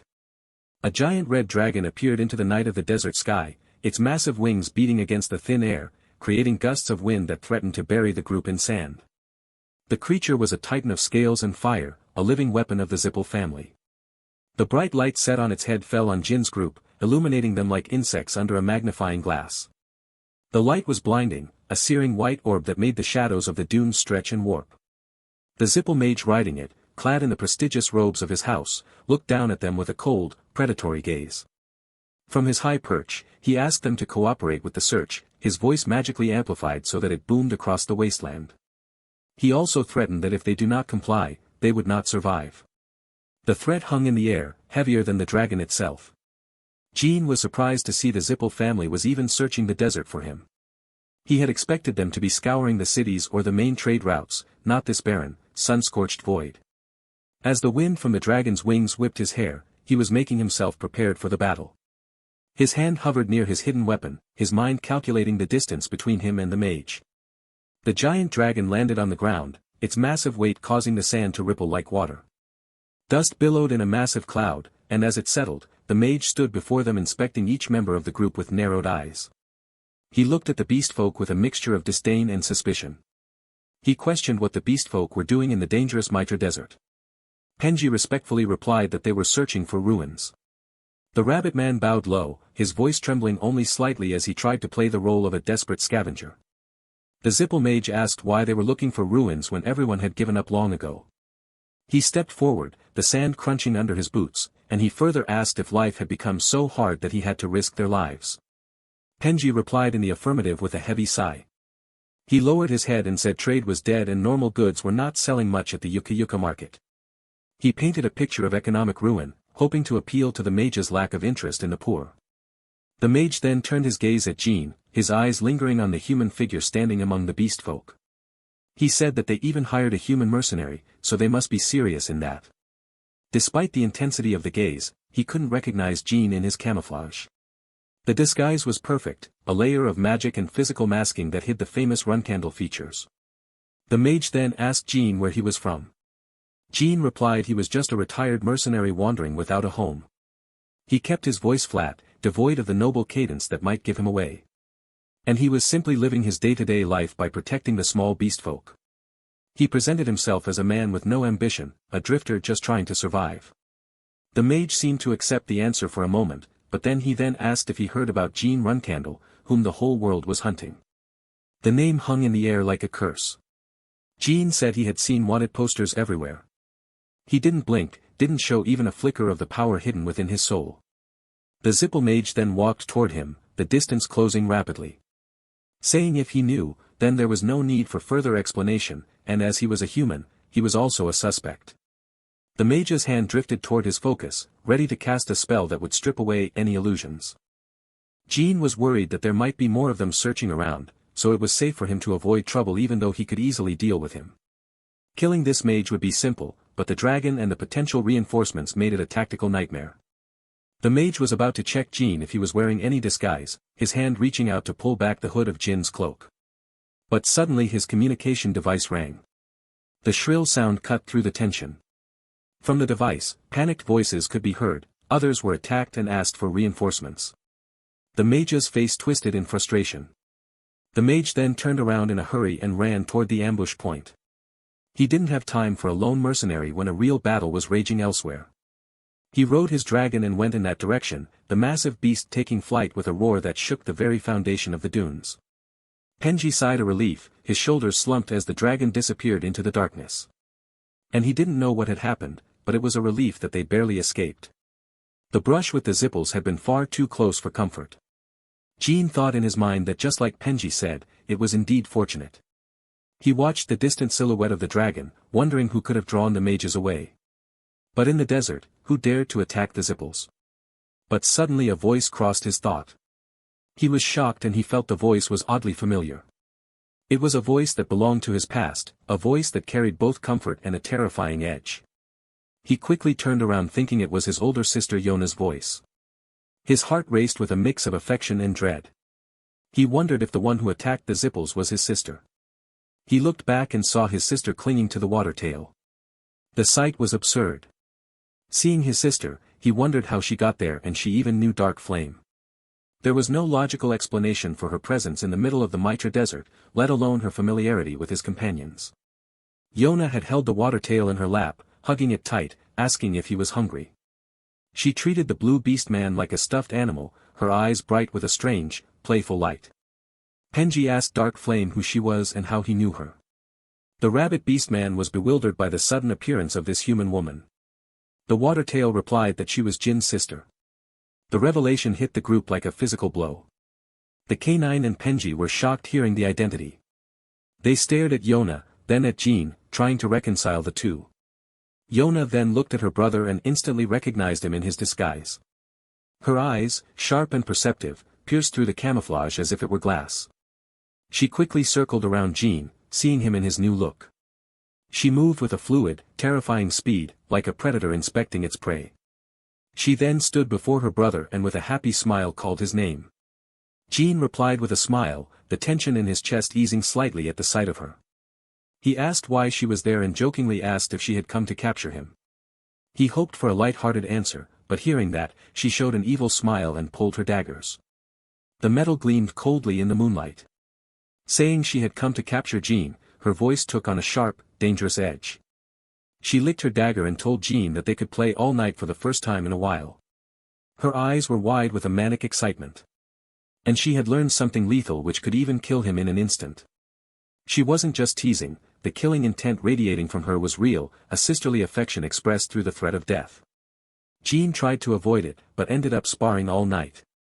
The desert sand was kicked up in clouds as they moved, the sound of clashing steel echoing until the stars began to fade. Next morning the sun was shining in the sky as usual, a relentless orb of fire that turned the desert into a golden furnace. Despite the lack of sleep, the group pressed on. They were traveling in the vast mountains of sand, their footprints quickly swallowed by the shifting dunes. Yona said she had expected him to come here. She saw him heading toward the inheritance ground before and thought it was the only place a wanted man like him could hide. Her intuition had been perfect. She said she had also met the Watertail tribe by chance back then and became close with them. It seemed Yona's travels had been just as strange and varied as Jin's. And this time she didn't know when she could see him again once he entered the inheritance ground, and so she came to see him for one last time. There was a hint of genuine sadness beneath her playful exterior. So Yona had decided to join the Golden Tongue tribe caravan and stay with them until the end. She wouldn't let him go into the unknown without a proper farewell. Jin was also happy that even if they part ways, she would be there to protect the beast folk. Having a master assassin of the Runcandel family as a guardian was the best security they could ask for. However, Jin was somewhat worried as they might suffer a bit on the way traveling with his sister. He knew her personality all too well, she was as exhausting as she was dangerous. The canine told Jin that he got along well with his sister. The dog beastman seemed to appreciate the chaotic energy Yona brought to the group. Jin sighed and thought it was nice to see his sister after that long. The bond of the Runcandels was complicated, but in this moment, it felt right. As their journey continued, the road to the inheritance ground somehow felt healing. The constant threat of the Zipples had faded, replaced by the rhythmic pace of the caravan. On the road, when Penji saw a giant cactus, he cut it into pieces. The juicy, green interior was a treasure in the arid waste. The whole group took a sunbath, laying out in the warmth while applying the cactus pulp to their skin. Their skins were glowing from the therapy, the natural moisture revitalizing them after days of travel. Yona then put the cactus head on Dark Flame like a helmet, irritating him. The blue beastman flailed his arms, trying to shake off the heavy, prickly cap, but Yona just laughed. The whole group laughed and joked along the way, the sound of their voices lifting the heavy atmosphere of the desert. But the light-hearted mood didn't last forever. As the journey continued, Jin saw a giant creature lying in the desert sand. It was a massive, desiccated shape that looked like a hill made of bone and scales. He asked what it was, his hand instinctively moving toward his sword. Penji replied it was a desert fish. He spoke the name with a note of reverence and caution. Dark Flame saw it with a dulling face, his expression blank as he stared at the gargantuan creature. Jin saw it with a tired look as he saw it for the first time. The sheer scale of the creature was exhausting to even look at. The canine said it was surprising to see a fish dead in the desert, but it was unusually big.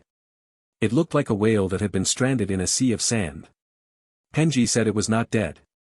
He stepped closer, his rabbit ears pinned back against his head. While Yona had rushed toward it holding Dark Flame, her curiosity once again overriding any sense of danger. Jin turned at Penji and asked how it was not dead. It looked completely dried out, a husk of a creature. Penji said even if it touched water, then it would revive immediately, and if it wakes up, it could be a big problem. He was trying to warn them, his voice rising in pitch as he saw what was happening. But no sooner he finished his words, the water tail had started digging the sand with his tail. Dark Flame's tail moved like a drill, burrowing deep into the earth. He was digging up water using his special skill, a talent unique to his tribe. A moment later, a fountain of water had appeared before the dried-up desert fish. The water gushed out, clear and cool, splashing against the creature's parched scales. Yona stood by Dark Flame and cheered, clapping her hands as the water soaked the giant beast. Penji saw it and was shocked. He looked like he wanted to scream. He desperately told them to listen until the end, and if they wake it up, then it would be dangerous. He was practically jumping up and down in frustration. But before his words were finished, a splash of water fell on the fish. It opened its eyes. The eyes were huge, black orbs with slit pupils that focused instantly on the group. Suddenly it started wobbling its tail going into the sand, its massive body coming to life with terrifying speed. Penji screamed in fear, telling them to run away from there. The ground began to shake as the creature regained its strength. He warned that the desert fish that had just awakened would be so hungry that it would devour everything. The giant fish traveled inside the sand like a shark in the ocean, a massive mound of sand moving rapidly toward them. It jumped before Yona and Dark Flame, erupting from the dunes like a volcanic explosion. It opened its shark-like mouth filled with teeth and jumped at them, its maw wide enough to swallow them both in a single gulp. But Yona was cheering, her eyes sparkling with delight at the spectacle. And the water tail was still dulling, showing no concern from the upcoming danger. They stood their ground as the monster lunged, seemingly unaware or entirely unbothered by the fact that they were about to be eaten. The silence of the vast desert was suddenly shattered by a rhythmic thrumming beneath the sand. The desert fish was driving into the sand, its massive form creating ripples like a ship cutting through the ocean. While the earth groaned under the weight of the creature, Yona was cheering, standing before it with a wide, fearless grin on her face. She looked at the churning sand not with terror but with the excitement of a child playing a game. In stark contrast, Pengi was screaming in fear, his high-pitched voice cracking as he told them to run away from there.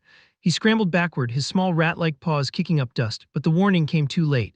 The desert fish had drove into the sand and started moving toward Yona and Dark Flame like it was in the water. It was a terrifying sight. The desert was no longer solid ground but a deadly sea. With a sudden, violent eruption, the creature jumped into the air before them like it was in the water.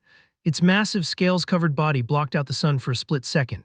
Pengi was still shouting, his panic reaching a fever pitch. He cried out saying the desert fish had just woken up and so it would be so hungry that it would devour everything before it finds. He imagined their bones being crushed, their journey ending in the belly of a beast. But Yona and Dark Flame showed no concern. Their eyes were wide with a different kind of intensity. They were excited that a dried-up fish from a moment before had just came back to life from a splash of water.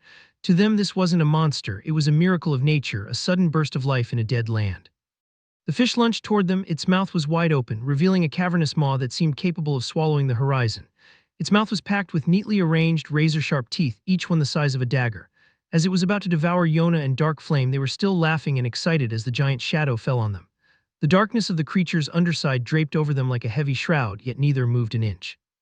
Then suddenly the scene changes and the night fell on the desert. The violent chaos of the afternoon had been replaced by the chilling, quiet air of the dunes. The whole group was resting after the exhausting journey, their bodies weary but their spirits relatively high. A giant fish skeleton was left beside the campfire, its white bones gleaming like ivory in the firelight. A huge amount of fish meat was pilling beside it, a testament to the brief but decisive battle that had occurred. Jin, Pengi, and the canine were sitting beside the campfire, the orange flames dancing in their eyes. A large pot was placed in the fire, the liquid inside beginning to bubble and steam. On the other side, Dark Flame and Yona was sleeping at a corner, holding each other for warmth against the desert's nighttime chill. Pengi was preparing the meal on the campfire, his movements quick and practiced. Despite the earlier terror, his face was now full of joy. Cooking was his sanctuary, his way of contributing to the group. He stirred the pot with a long wooden spoon. He said the dish was called spicy fish stew. He explained with a proud smile that it was a soup dish with fish as the main ingredient. He also added that it was spicy but perfect for restoring energy and warming the body. Jin tested the stew, letting the heat of the liquid settle on his tongue. He looked at the rat beastman with genuine surprise and said that was really good and he had never tasted anything like that before. The canine was gulping down the stew one bowl after another, his tail wagging slightly in the shadows. The meat of the desert fish was a revelation. It was soft but not fishy, yet full of flavor. Jin then praised Pengi, his voice warm, saying making a dish like that with a desert fish was really impressive. Pinky beamed at the compliment, his whiskers twitching. He said that he used a special seasoning he got from a country he had visited recently. He held up a small pouch of spices as if it were a treasure. He warned them, however. He said it might be a bit spicy for those not used to it and told Jin that he needed to adjust. While the conversation was going, Yona and Dark Flame was sleeping peacefully, their breathing rhythmic and slow. After finishing the meal, a sense of gravity returned to the group. Jin sat back, staring into the darkness beyond the fire. He said he couldn't believe that there was a ruin under the oasis while looking at a distance. The memory of the ground swallowing them was still fresh. Pinky added that he was surprised too. He recalled the moment of the fish's defeat, saying as soon as Lady Yona dealt with the desert fish in one strike, the ground collapsed and he thought they were falling into hell. But it was a relief that in the end everyone was safe and unharmed. The next scene reveals that they were sitting right before the ruined gates, which had been uncovered by the desert fish's emergence and the subsequent collapse of the sand. The structure was designed in cat-like. It was an architectural marvel hidden for centuries. The pillars were cat-shaped, standing like silent sentinels, and in the walls there were patterns of cat claws and faces carved with exquisite detail. Seeing the design of the structure, Jin felt it familiar. A memory stirred in the back of his mind, connecting this place to his past experiences. Pengi then said the patterns and architecture were definitely catfolk style. He felt a surge of spiritual connection to the place. He raised his tiny hands into the sky and said they were blessing them in the desert.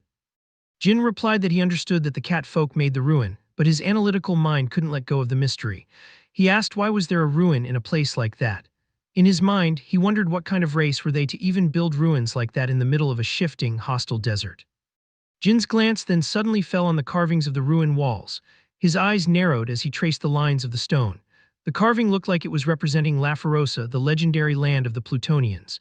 He then said they wouldn't have built something that large for no reason, and it could be a path leading to the entrance of the inheritance ground. His words made the atmosphere tense. The casualness of the meal evaporated, replaced by the weight of their mission. Yona and Dark Flame also got up from their sleep, sensing the change in the air. Pinky said with excitement that if it was true, then they could avoid both the sun and pursuit, two birds with one stone. Jin also agreed with him and said they could use that path to return after dropping him off too. He then told Pengi to lighten their load and get moving. As they prepared and stood before the ruined gate, a practical problem arose. The stone was massive, seamless, and ancient. They wondered how could they open the entrance. Jin stepped forward, his mercenary disguise fluttering in the wind. Then suddenly a golden light fell on Jin from the cat statue place on the entrance gate. The light was warm and ancient. As the light fell on Jin's head, the cat paw mark left by the catfolk on Jin's forehead glowed with a brilliant matching radiance. It was a key he hadn't realized he was carrying. The entrance started opening, the heavy stone grinding against sand and time. Pengi's eyes started glowing with reverence as he said it truly was the catfolk's blessing. Taking only the bare minimum of luggage, they headed into the ruin prepared by the catfolk. Pengi was still chanting blessing as they entered the dark unknown ruins, his voice echoing off the narrow walls. The interior was unlike anything they had seen.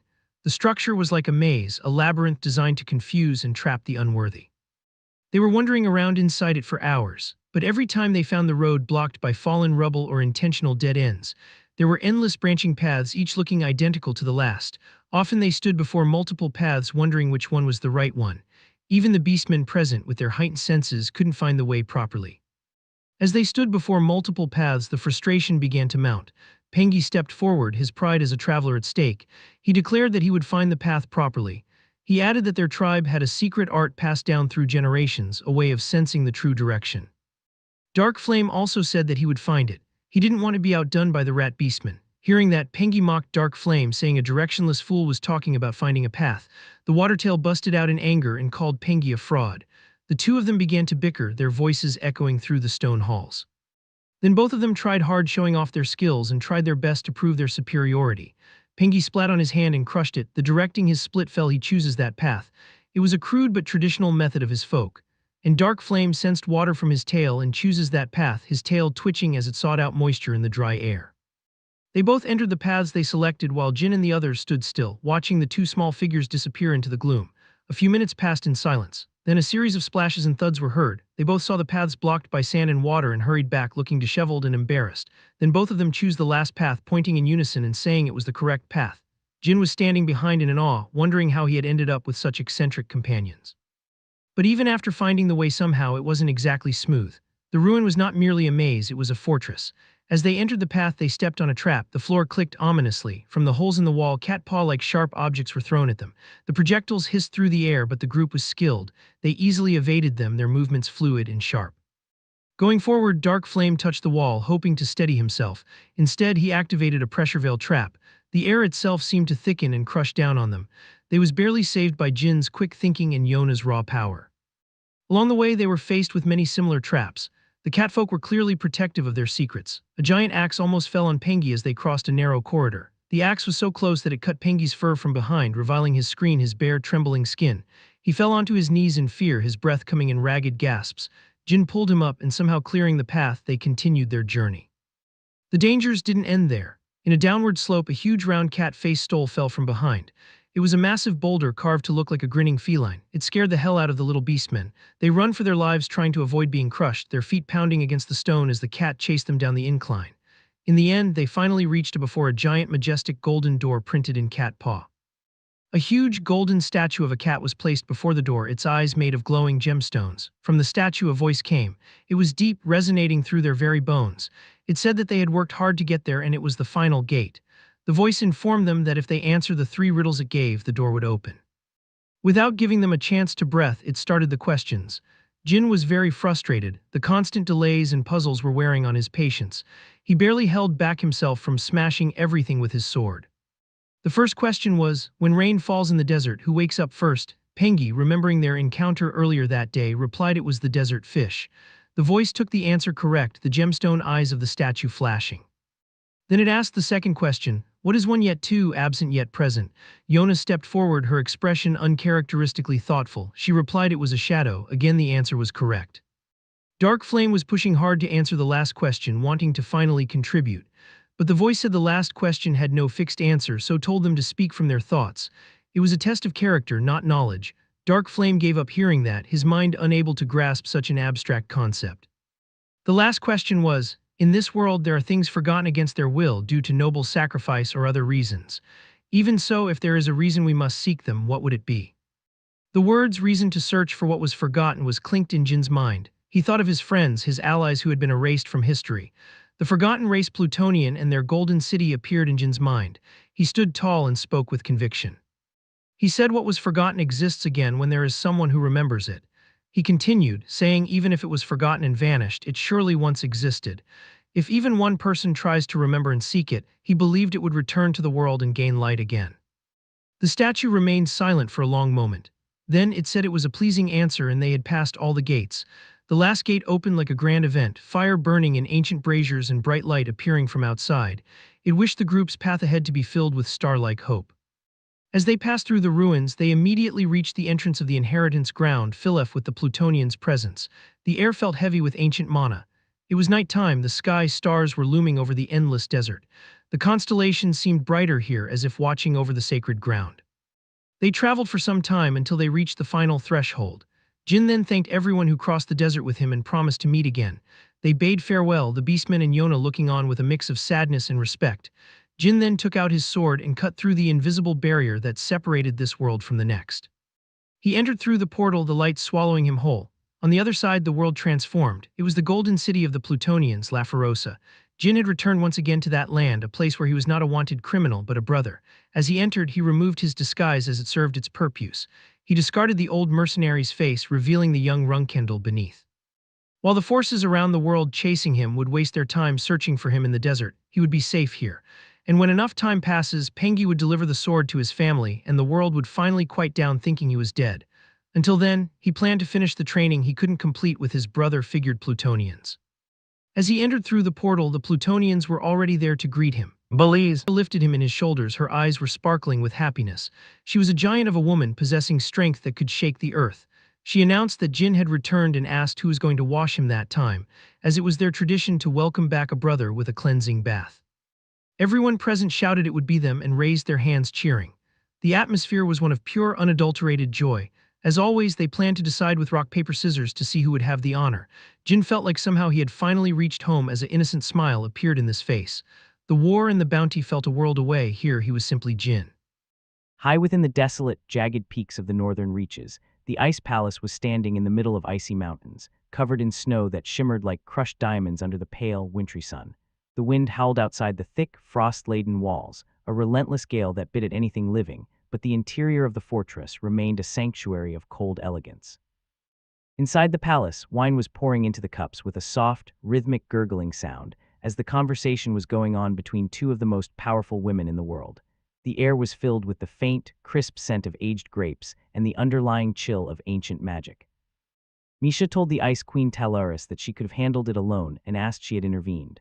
Her voice carried a hint of pride, the sharp edge of a warrior who did not relish being rescued. She swirled the dark liquid in her glass, watching the light catch the deep crimson hues. Talaris replied that place was in the Ice Palace territory, so she couldn't hold back as the surrounding islands were about to be wiped out.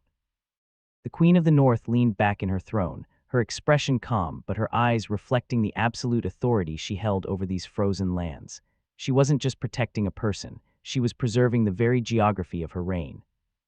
Cirrus was pouring wine as her mother Talaris said that she had personally took out 3 from the Ghost Legion. The young woman's movements were graceful and silent, her focus entirely on the task at hand, though she listened intently to every word. Talaris leaned forward slightly, her gaze piercing, and questioned Misha if that was not enough when it was a big blow to the Zipple family. To lose 3 members of such an elite force was no small matter. It was a wound that would leave a scar on the pride of the most powerful clan in the world. Misha then asked even when they won why had she announced that they lost to Zipple. It seemed counterintuitive, a victory disguised as a defeat. Talaris faintly smiled and said it was because of political reasons. She reached for her ornate fan, the ivory ribs clicking softly. She closed her fan and said if it were announced that the Black Dragon intervened, killed the Spectre Company members, and when it wouldn't be strange for war to break out immediately between Runcandel and Zipple. The balance of power was a fragile thing, held together by threads of diplomacy and fear. She also added that heaving Bithgung step in and declare defeat instant was the quicker way to settle the situation. It was a tactical retreat in the public eye to ensure a greater peace remained intact. Misha slowly sipped the wine while hearing her words, the cold liquid sliding down her throat as she processed the complexity of the queen's strategy. Talaris then loudly smiled and said the Zippel's fallen prestige would recover at least a tiny bit from that, so they wouldn't be able to question minor responsibilities. It was a clever move. By giving them a hollow victory, she silenced their potential complaints, but inside they might be in chaos right then. The internal friction of being given a victory they didn't actually earn would surely cause cracks within their ranks. Misha also smiled and admired her cunningness. It was a rare thing to find someone who could fight as well as they could scheme. She said she was not the palace lord for nothing. The title was earned through blood and wit, not just inheritance. She slowly placed her glass in the table and said there was nothing more to discuss and she would be going. The meeting had reached its natural conclusion. As she opened a portal that crackled with dark, swirling energy, the Ice Palace Lord told her to at least send some good liquor. A bit of indulgence was the least that could be offered after such a stressful ordeal, and reminded her that keeping neutrality in that matter cost them quite a bit. The Ice Palace had put its reputation on the line. Misha told her to get the liquor from Jin. It was a playful redirection, putting the burden of payment on the young heir. Misha then looked at Cirrus and said Jin would be safe and told her not to worry. She could see the hidden tension in the younger girl's frame. Cirrus was sat there like a statue, her expression unreadable, though her heart likely hammered against her ribs. Misha smiled and went into the portal saying she would drink well and be on her way. With a final flourish, she vanished into the void. As she left, Cirrus looked at her mother as her anger flared. The silence that followed was heavy and suffocating. The wine glass in her hand broke into pieces as she tightened her grip, the shards cutting into her palm, yet she didn't even flinch. Talaris awkwardly smiled and said she didn't say much. She tried to wave off the tension with a light-hearted gesture. She had just asked if her son-in-law was safe. Cirrus girded her teeth in anger. The implication made her blood boil. Talaris then blushed as she told her mother that she had told her several times that he was just a friend. Her hand was curling her hair. It was a nervous habit, one she couldn't quite hide, betraying the very feelings she was trying so hard to deny. Scene shifted away from the frozen north and changed back to Kashmir Mansion, where the air was warm and the atmosphere far less formal. Inside the palace, Murakin was eating snacks happily sitting in the sofa. The great black dragon, now in his human form, seemed more interested in the bowl of sweets in his lap than the weight of the world's problems. Kashmir then asked Murakin if Jin would train in Laferosa for a year and then return. He looked at the dragon with a mixture of concern and hope. Murakin replied in the affirmative and said Jin had told him that he would come back properly strong this time, so it was something to look forward to. He popped another snack into his mouth, his confidence in his contractor unshakable. Kashmir then said he was finally fell at ease. A year was a long time, but if it meant Jin could survive the coming storms, it was a price worth paying. Quikental was sitting across Murakin, her eyes sharp and observant. Three of them then sat quietly for a while, the only sound being the ticking of a clock and Murakin's crunching. Quikental then borked the silence, saying it was too early to relax. She didn't believe in the luxury of comfort while enemies still breathed. Even Chiron, who was said to be able to defy the laws of the world, would have fallen before a great power if he had been alone. The mention of Jin's father, a man who stood like a demigod, brought a somber weight to the room. She concluded that they also needed to prepare as much as possible. Murakin's face turned serious. The playful glint in his eyes vanished, replaced by the shadows of a long, bloody history. The thought crossed his mind that Temur had fallen the same way. The memory of his former contractor's end was a wound that never truly healed. He then put down the tray and said she was right. In a rare moment of vulnerability and frustration, he touched the back of his head and said they couldn't go through the same thing again and asked what they were supposed to do. With a serious face, Quikental said for the time being Murakin should look for a way to recover his strength. He was a shadow of his former self, and they needed every bit of dragonfire they could muster, as they couldn't just wait for Jin to grow. The boy was their hope, but he couldn't be their only defense. Kashmir then said Kuzan and Julian moved together with him, and said they should have the seven-colored bird to investigate clues about Julian's guardian dragon. They needed to utilize every intelligence network at their disposal. Kashmir then turned at Quikental and said her contractor, Miss Enya, seemed to want to learn magic from Baris, and asked if it would be all right. Enya was pursuing Baris to learn magic from her. It was an obsession that bordered on the absurd. She was continuously stalking Baris, following her through the halls and appearing whenever she turned a corner.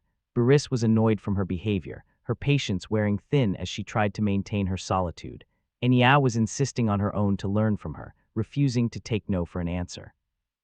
After her injury, Baris couldn't use magic anymore. The flow of mana in her veins was broken, a source of great personal grief. Not her knowledge and senses were still sharp, and a brilliant mind was just as valuable as raw power. So Quikental approved it without hesitation, as she couldn't keep sheltering her forever. Enya needed to grow, to find her own path.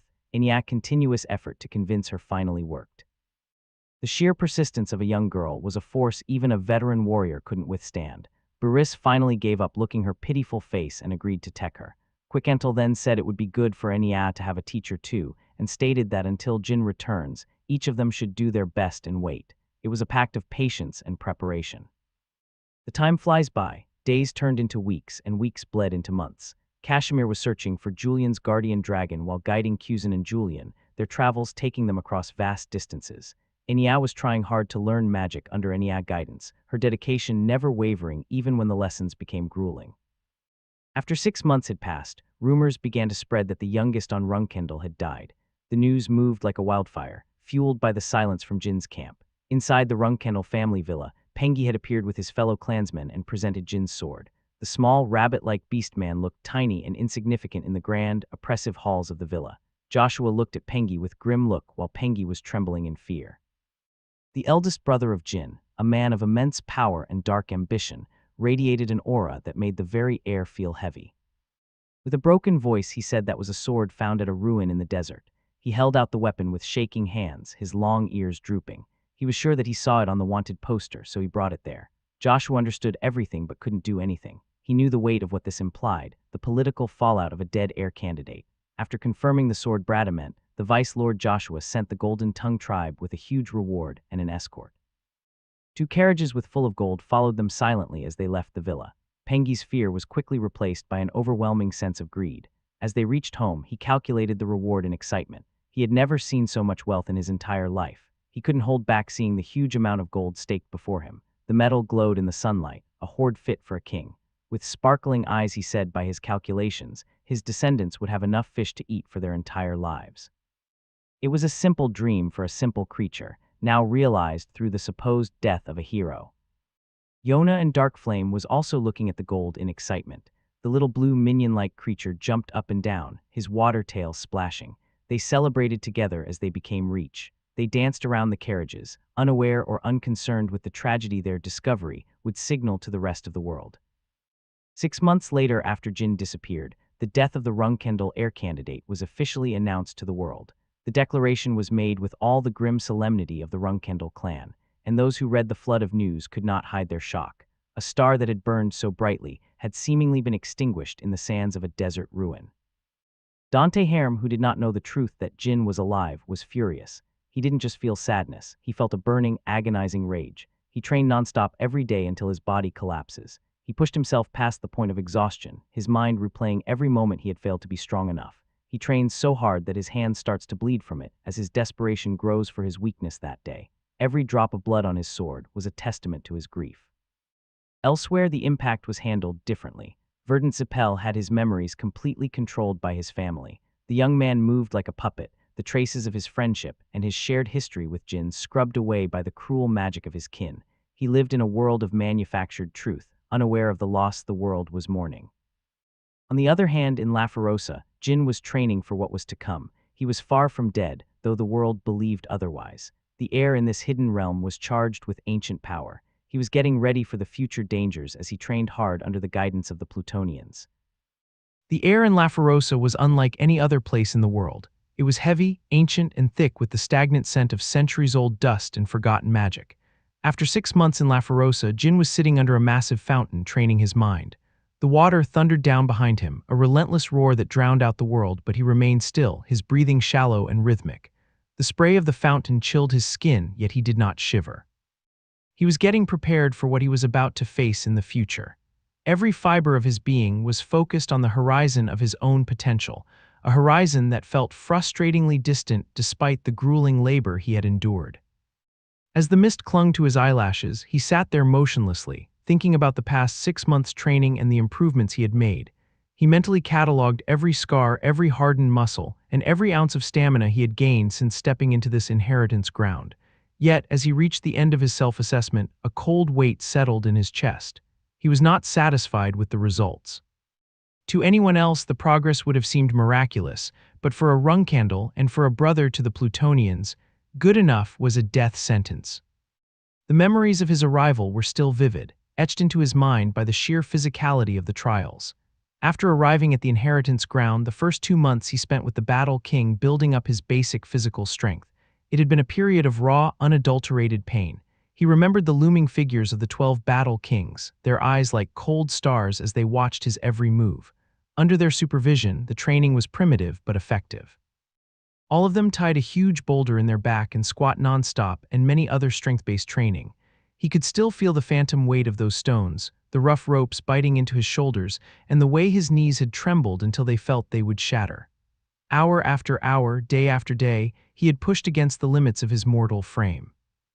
Once his body had been forged into a vessel of endurance, the nature of his torment changed.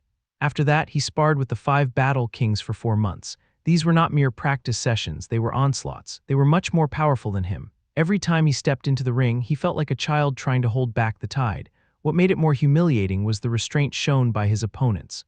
The Battle Kings didn't use aura, neither any techniques of the Nether King sword.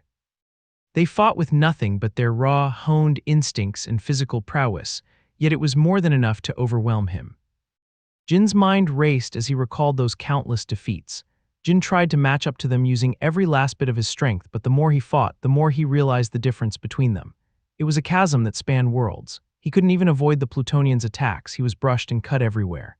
His skin had been a map of bruises and lacerations, his movements constantly interrupted by a heavy fist or a lightning-fast kick.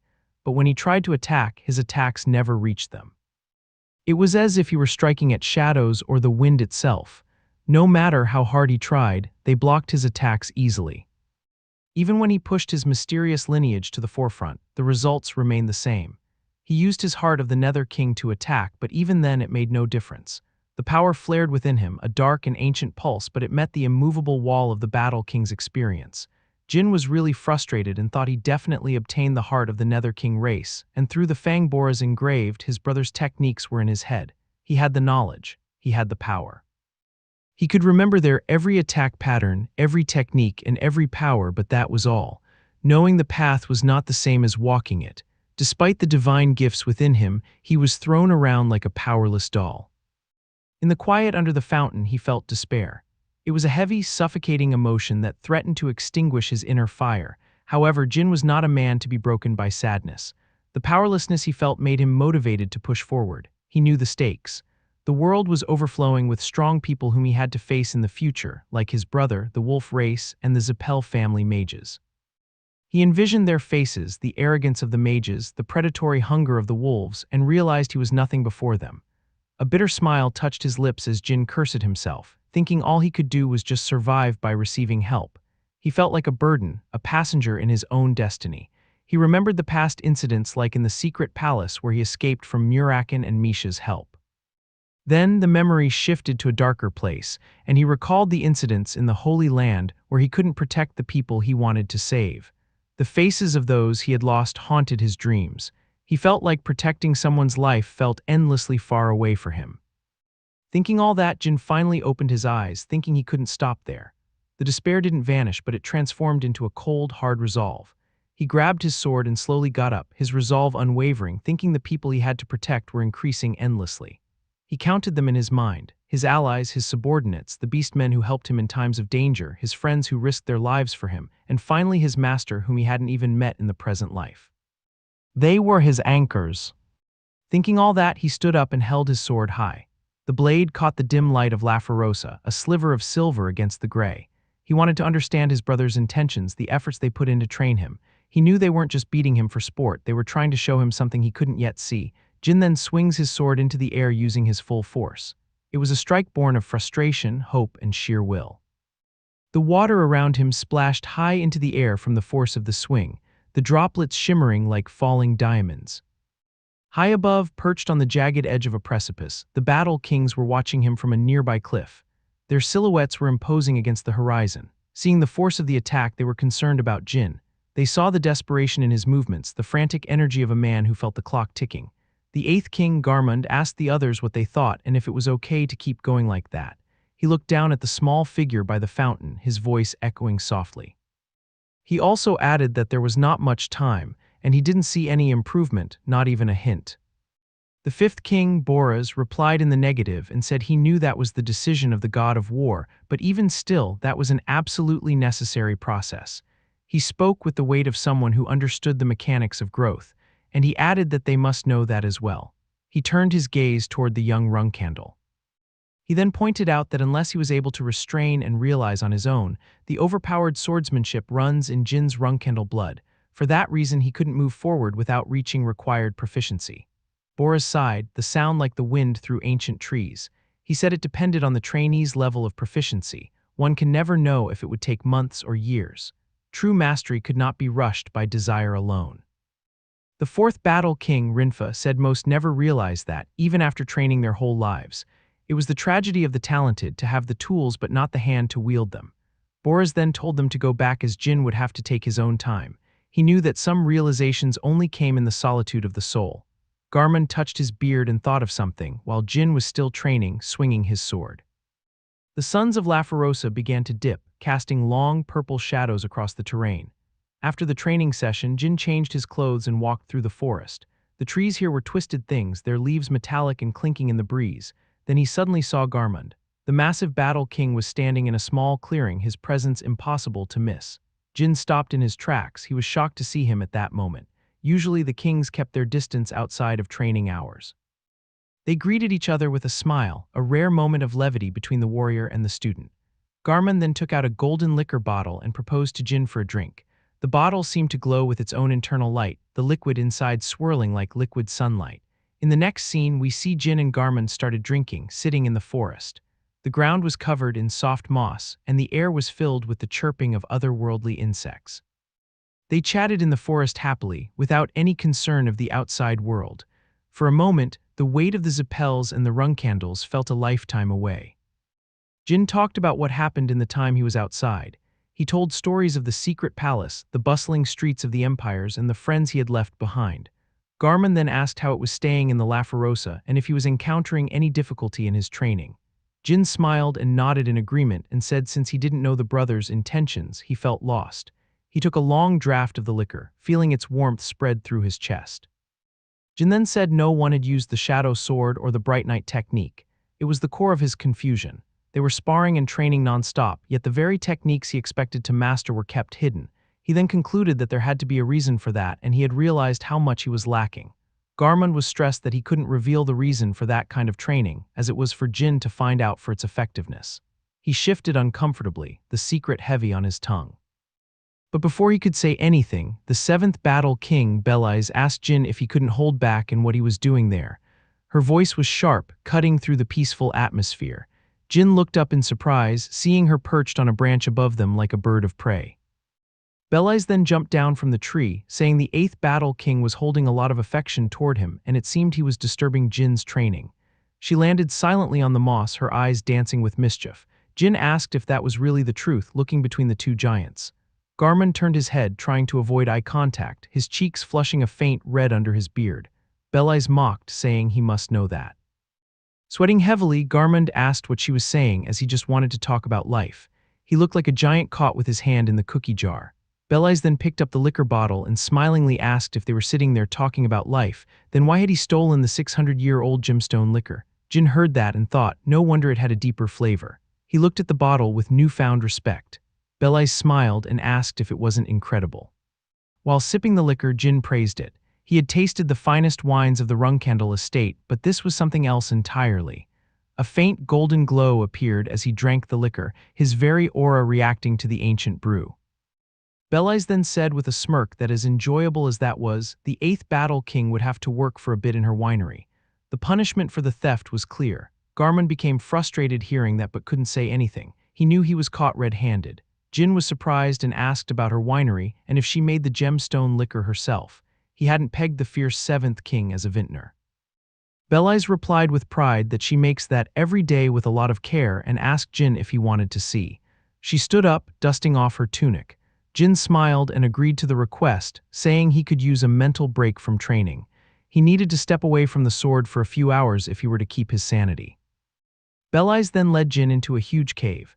The entrance was obscured by vines, but inside the world changed. The floor of that cave was engraved with different colors of gemstone, creating a kaleidoscope of light that reflected off the damp walls. Jin was surprised to see the winery. He said it was a different kind of winery that he was imagining. There were no wooden barrels or rows of grapes. Instead, he saw it was a large-scale facility filled with crystalline vats and humming machinery. In the center of the cavern, the true work began. In the middle of the cave, there was a huge gemstone inside a glass container filled with liquid. It was the heart of the operation, pulsing with a rhythmic amber light, and under that, Garmin was rolling the huge wheel. His massive muscles bunched and strained as he turned a mechanism that looked like it weighed tons. Standing on a small cliff of the cave, Belais then stated that from then on, Garmin had to squeeze out 1 year's worth of gemstone liquor. The task was monumental, a physical labor that would break a lesser man. Gemstone sighed in frustration, accepting his fate. His shoulders slumped as he continued the grueling rotation. While Jin stood there in silence, watching the great Battle King work, he realized that even in their chores, the Plutonians were teaching him. Every movement was a lesson in persistence, and every drop of liquor was a testament to the time and effort required to create something truly great. The scale of the ancient realm of Laferosa never ceases to stagger the mind, but as Jin stands before the sprawling complex of the Plutonian production facility, he finds himself truly breathless. Jin was amazed to see the huge scale of the winery. It is not merely a building, but a subterranean city of industry carved into the very bones of the earth. He observes that it is divided into 5 different parts: the jewel mine, fermentation plant, refinery, winery, and the aging room. Each sector hums with a distinct energy, a rhythmic vibration that seems to pulse in time with the hearts of the ancient race trapped within these grounds. The air grows cool and heavy with the scent of damp earth and ancient minerals as Jin then visited the jewel mine. This is the bedrock of their craft. He realizes that the first step in creating jewel liquor was to mine the gemstone. Looking upward, his eyes widen at the sight of the ceiling and walls. Huge natural crystals were formed inside the cave, glowing with a faint, inner luminescence that casts dancing shadows across the jagged floor. Jin didn't think that jewel liquor was made out of real jewels, assuming the name was perhaps metaphorical or poetic. But he was not shocked, thinking that Plutonians ate swords so it could make sense. If their bodies can digest the finest steel, then perhaps the essence of a gemstone is merely a delicacy. Walking through the glittering tunnels, the 7th Battle King, Belais, showed around the cave to Jin. She moves with a grace that belies her power, her every step echoing softly against the crystalline walls. She stops before a particularly vibrant cluster of gems and said in order to mine a gemstone, he needed to achieve resonance between his core and the gemstone. Hearing the word resonance, Jin thought everything in the world had its own unique sound and vibration. He contemplates the nature of existence itself. The wind, the stone, the blood in his veins, all of it vibrates. If one could figure out an objective sound and match the Myungwang heart to that sound, he could break anything with a light touch. This realization strikes him with the force of a physical blow. That was the principle of the power the Plutonians possess. It is not just brute strength, it is a fundamental understanding of the symphony of the universe. Thinking all that, Jin pulled up a punch with all his strength toward a huge crystal. He wants to test the theory to see if his raw power can mimic the Plutonian mastery. As he punched the crystal hard, it didn't show any reaction. The impact sends a dull shock through his arm, but the gemstone remains mockingly pristine. Jin sighed and thought he didn't grasp the idea at all. He feels a flicker of frustration, realizing that his current approach is nothing more than hitting a wall with a hammer. Belais stepped forward and explained the theory again to Jin for his understanding, her voice patient and melodic. She encourages him to look beyond the physical surface. Jin closed his eyes and then put his hand at a crystal, his fingers lightly brushing the cold, smooth surface. He clears his mind of all distractions, thinking he first needed to find the object's sound or the sound within him. He waits. At first, there is only silence. Then, a sudden vibration surged throughout his body. It starts at the tips of his fingers and travels up his arm, settling into his chest where his golden, square-shaped Myungwang heart resides. The sound became clearer and spread throughout his body. It is a low, humming frequency that matches the very core of the mountain. Jin wondered if he were to be successful, if he could be able to feel all the sounds and vibrations he focuses on and resonate different sounds at once. As the harmony deepens, the crystal showed signs of cracks. Tiny spiderweb lines begin to crawl across the surface. Jin then opened his eyes and pulled back his hand about 1 inch, then punched from that little distance. It is a short, sharp burst of energy. But to his surprise, this time the massive cracks appeared in the surface of the crystal, splitting it open like a ripe fruit. Seeing him succeed, Belais also praised him, her eyes shining with genuine pride for her brother. She then lightly tapped a crystal behind her, a casual movement that looks almost like a caress, and the massive crystals behind her shattered in an instant. They don't just crack, they explode into perfectly sized fragments. Seeing the display of power before his eyes, Jin thought he had a long way to go.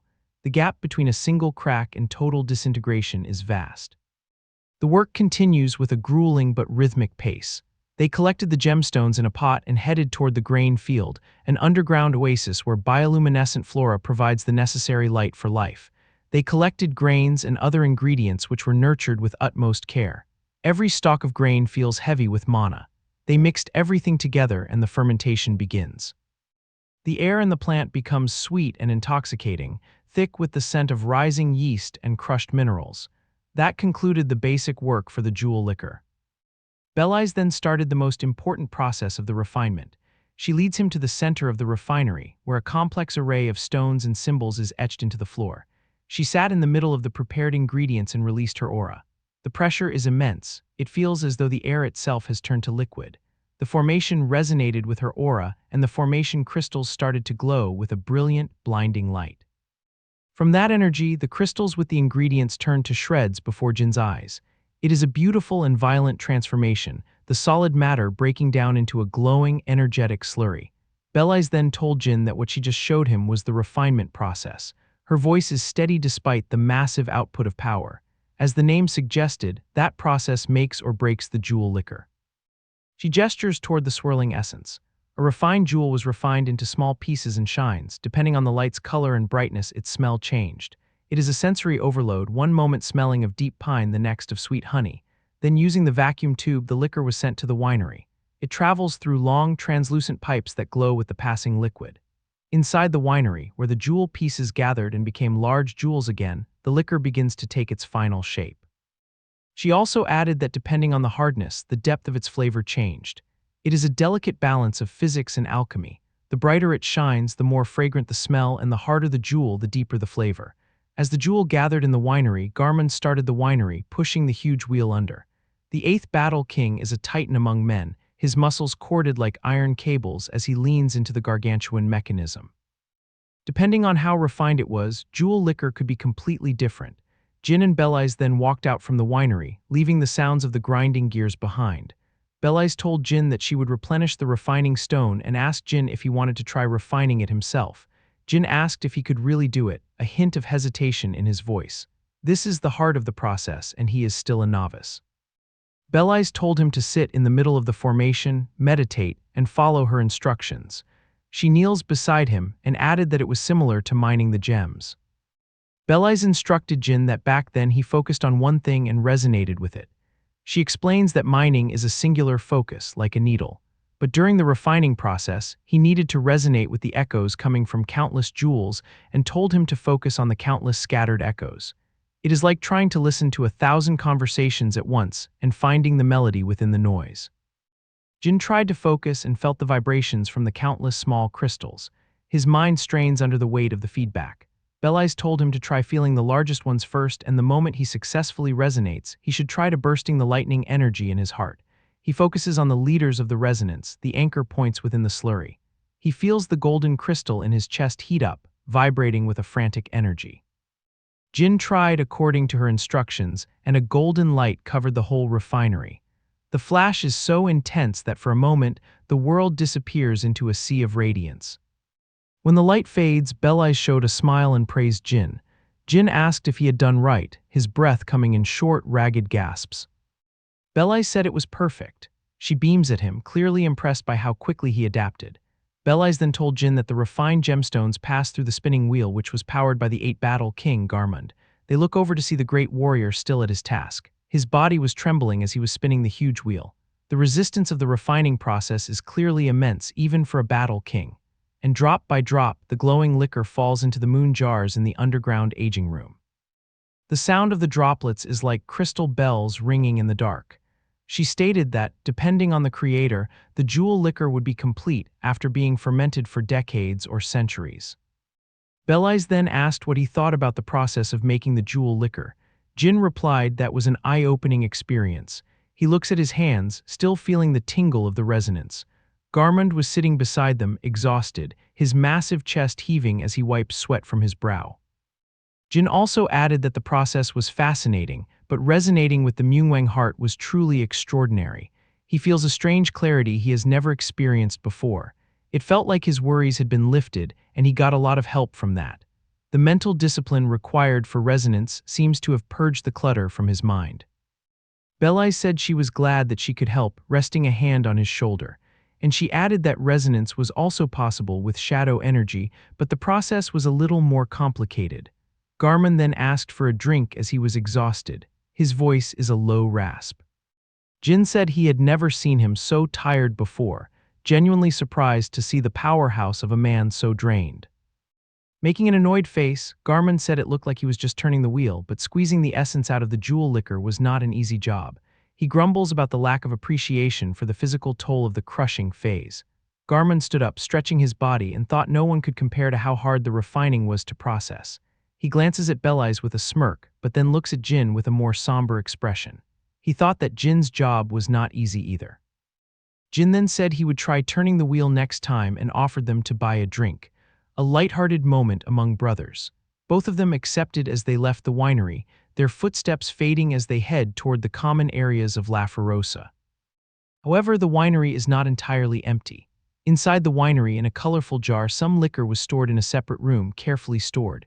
This room is silent, untouched by the bustle of the mine or the refinery. A figure approached the jar. Her presence is overwhelming, radiating a divine authority that demands silence from the very air. It was the battle goddess Vaughn. She looked at the liquor and wondered where that colorful moon jar came from. Her eyes traced the intricate patterns on the ceramic. She then suddenly remembered the history of that jar. The memory floods back, vivid and sharp. It was the time when she trained Temur, the legendary ancestor of the Runcandels. Vaughn had told him that the jar he had chosen was not marked, but a crack which had been resealed, and asked why he had not chosen a different jar to store the liquor he had made. Temur had declined the offer, and said he wanted that one cause he thought it would ferment better since it was cracked. He had a stubborn, knowing smile on his face that day. Temur had told Vaughn that he would store the jewel liquor in that jar and added that when it would be done, everyone must have a glass. Remembering those memories, she smiled. It is a rare, soft expression on the face of a goddess. Then she poured some liquor into a bottle. The liquid glows with 1,000 years of patience.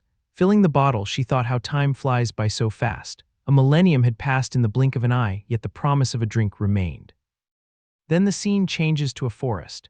Deep within the heart of the inheritance ground, a place of surreal beauty exists. A beautiful dome with intricate carvings stood as if it had grown from the earth itself in the middle of the forest. It is a masterpiece of architecture and nature merged into one. Birds were singing and a smooth wind was flowing, carrying the scent of blooming flowers. Inside the dome, Jin and Vaughn were sitting. The atmosphere is serene, yet Jin feels a hidden tension. Vaughn asked Jin if his training was going well.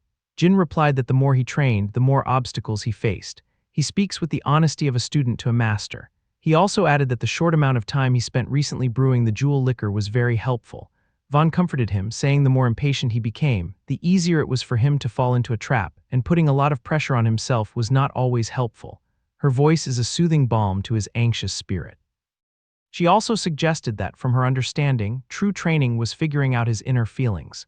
Vaughn then pointed out that he was at peace when he was brewing the jewel liquor, so that was the reason he was able to think more deeply. She leans forward, her gaze piercing. She looked at Jin and said he had already learned what resonance was but couldn't figure out simple things.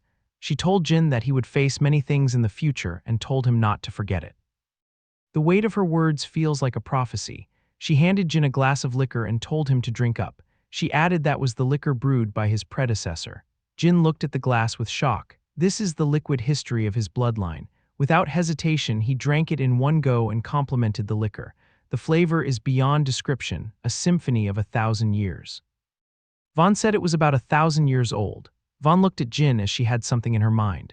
The air in the dome begins to thicken, the light turning a strange, golden hue. She told Jin that her successor who had inherited her blood, she was ready to give him everything. Her voice takes on a ritualistic tone. However, realizing and accepting that was entirely up to him. She believed Jin would overcome the upcoming test and told him to believe in himself.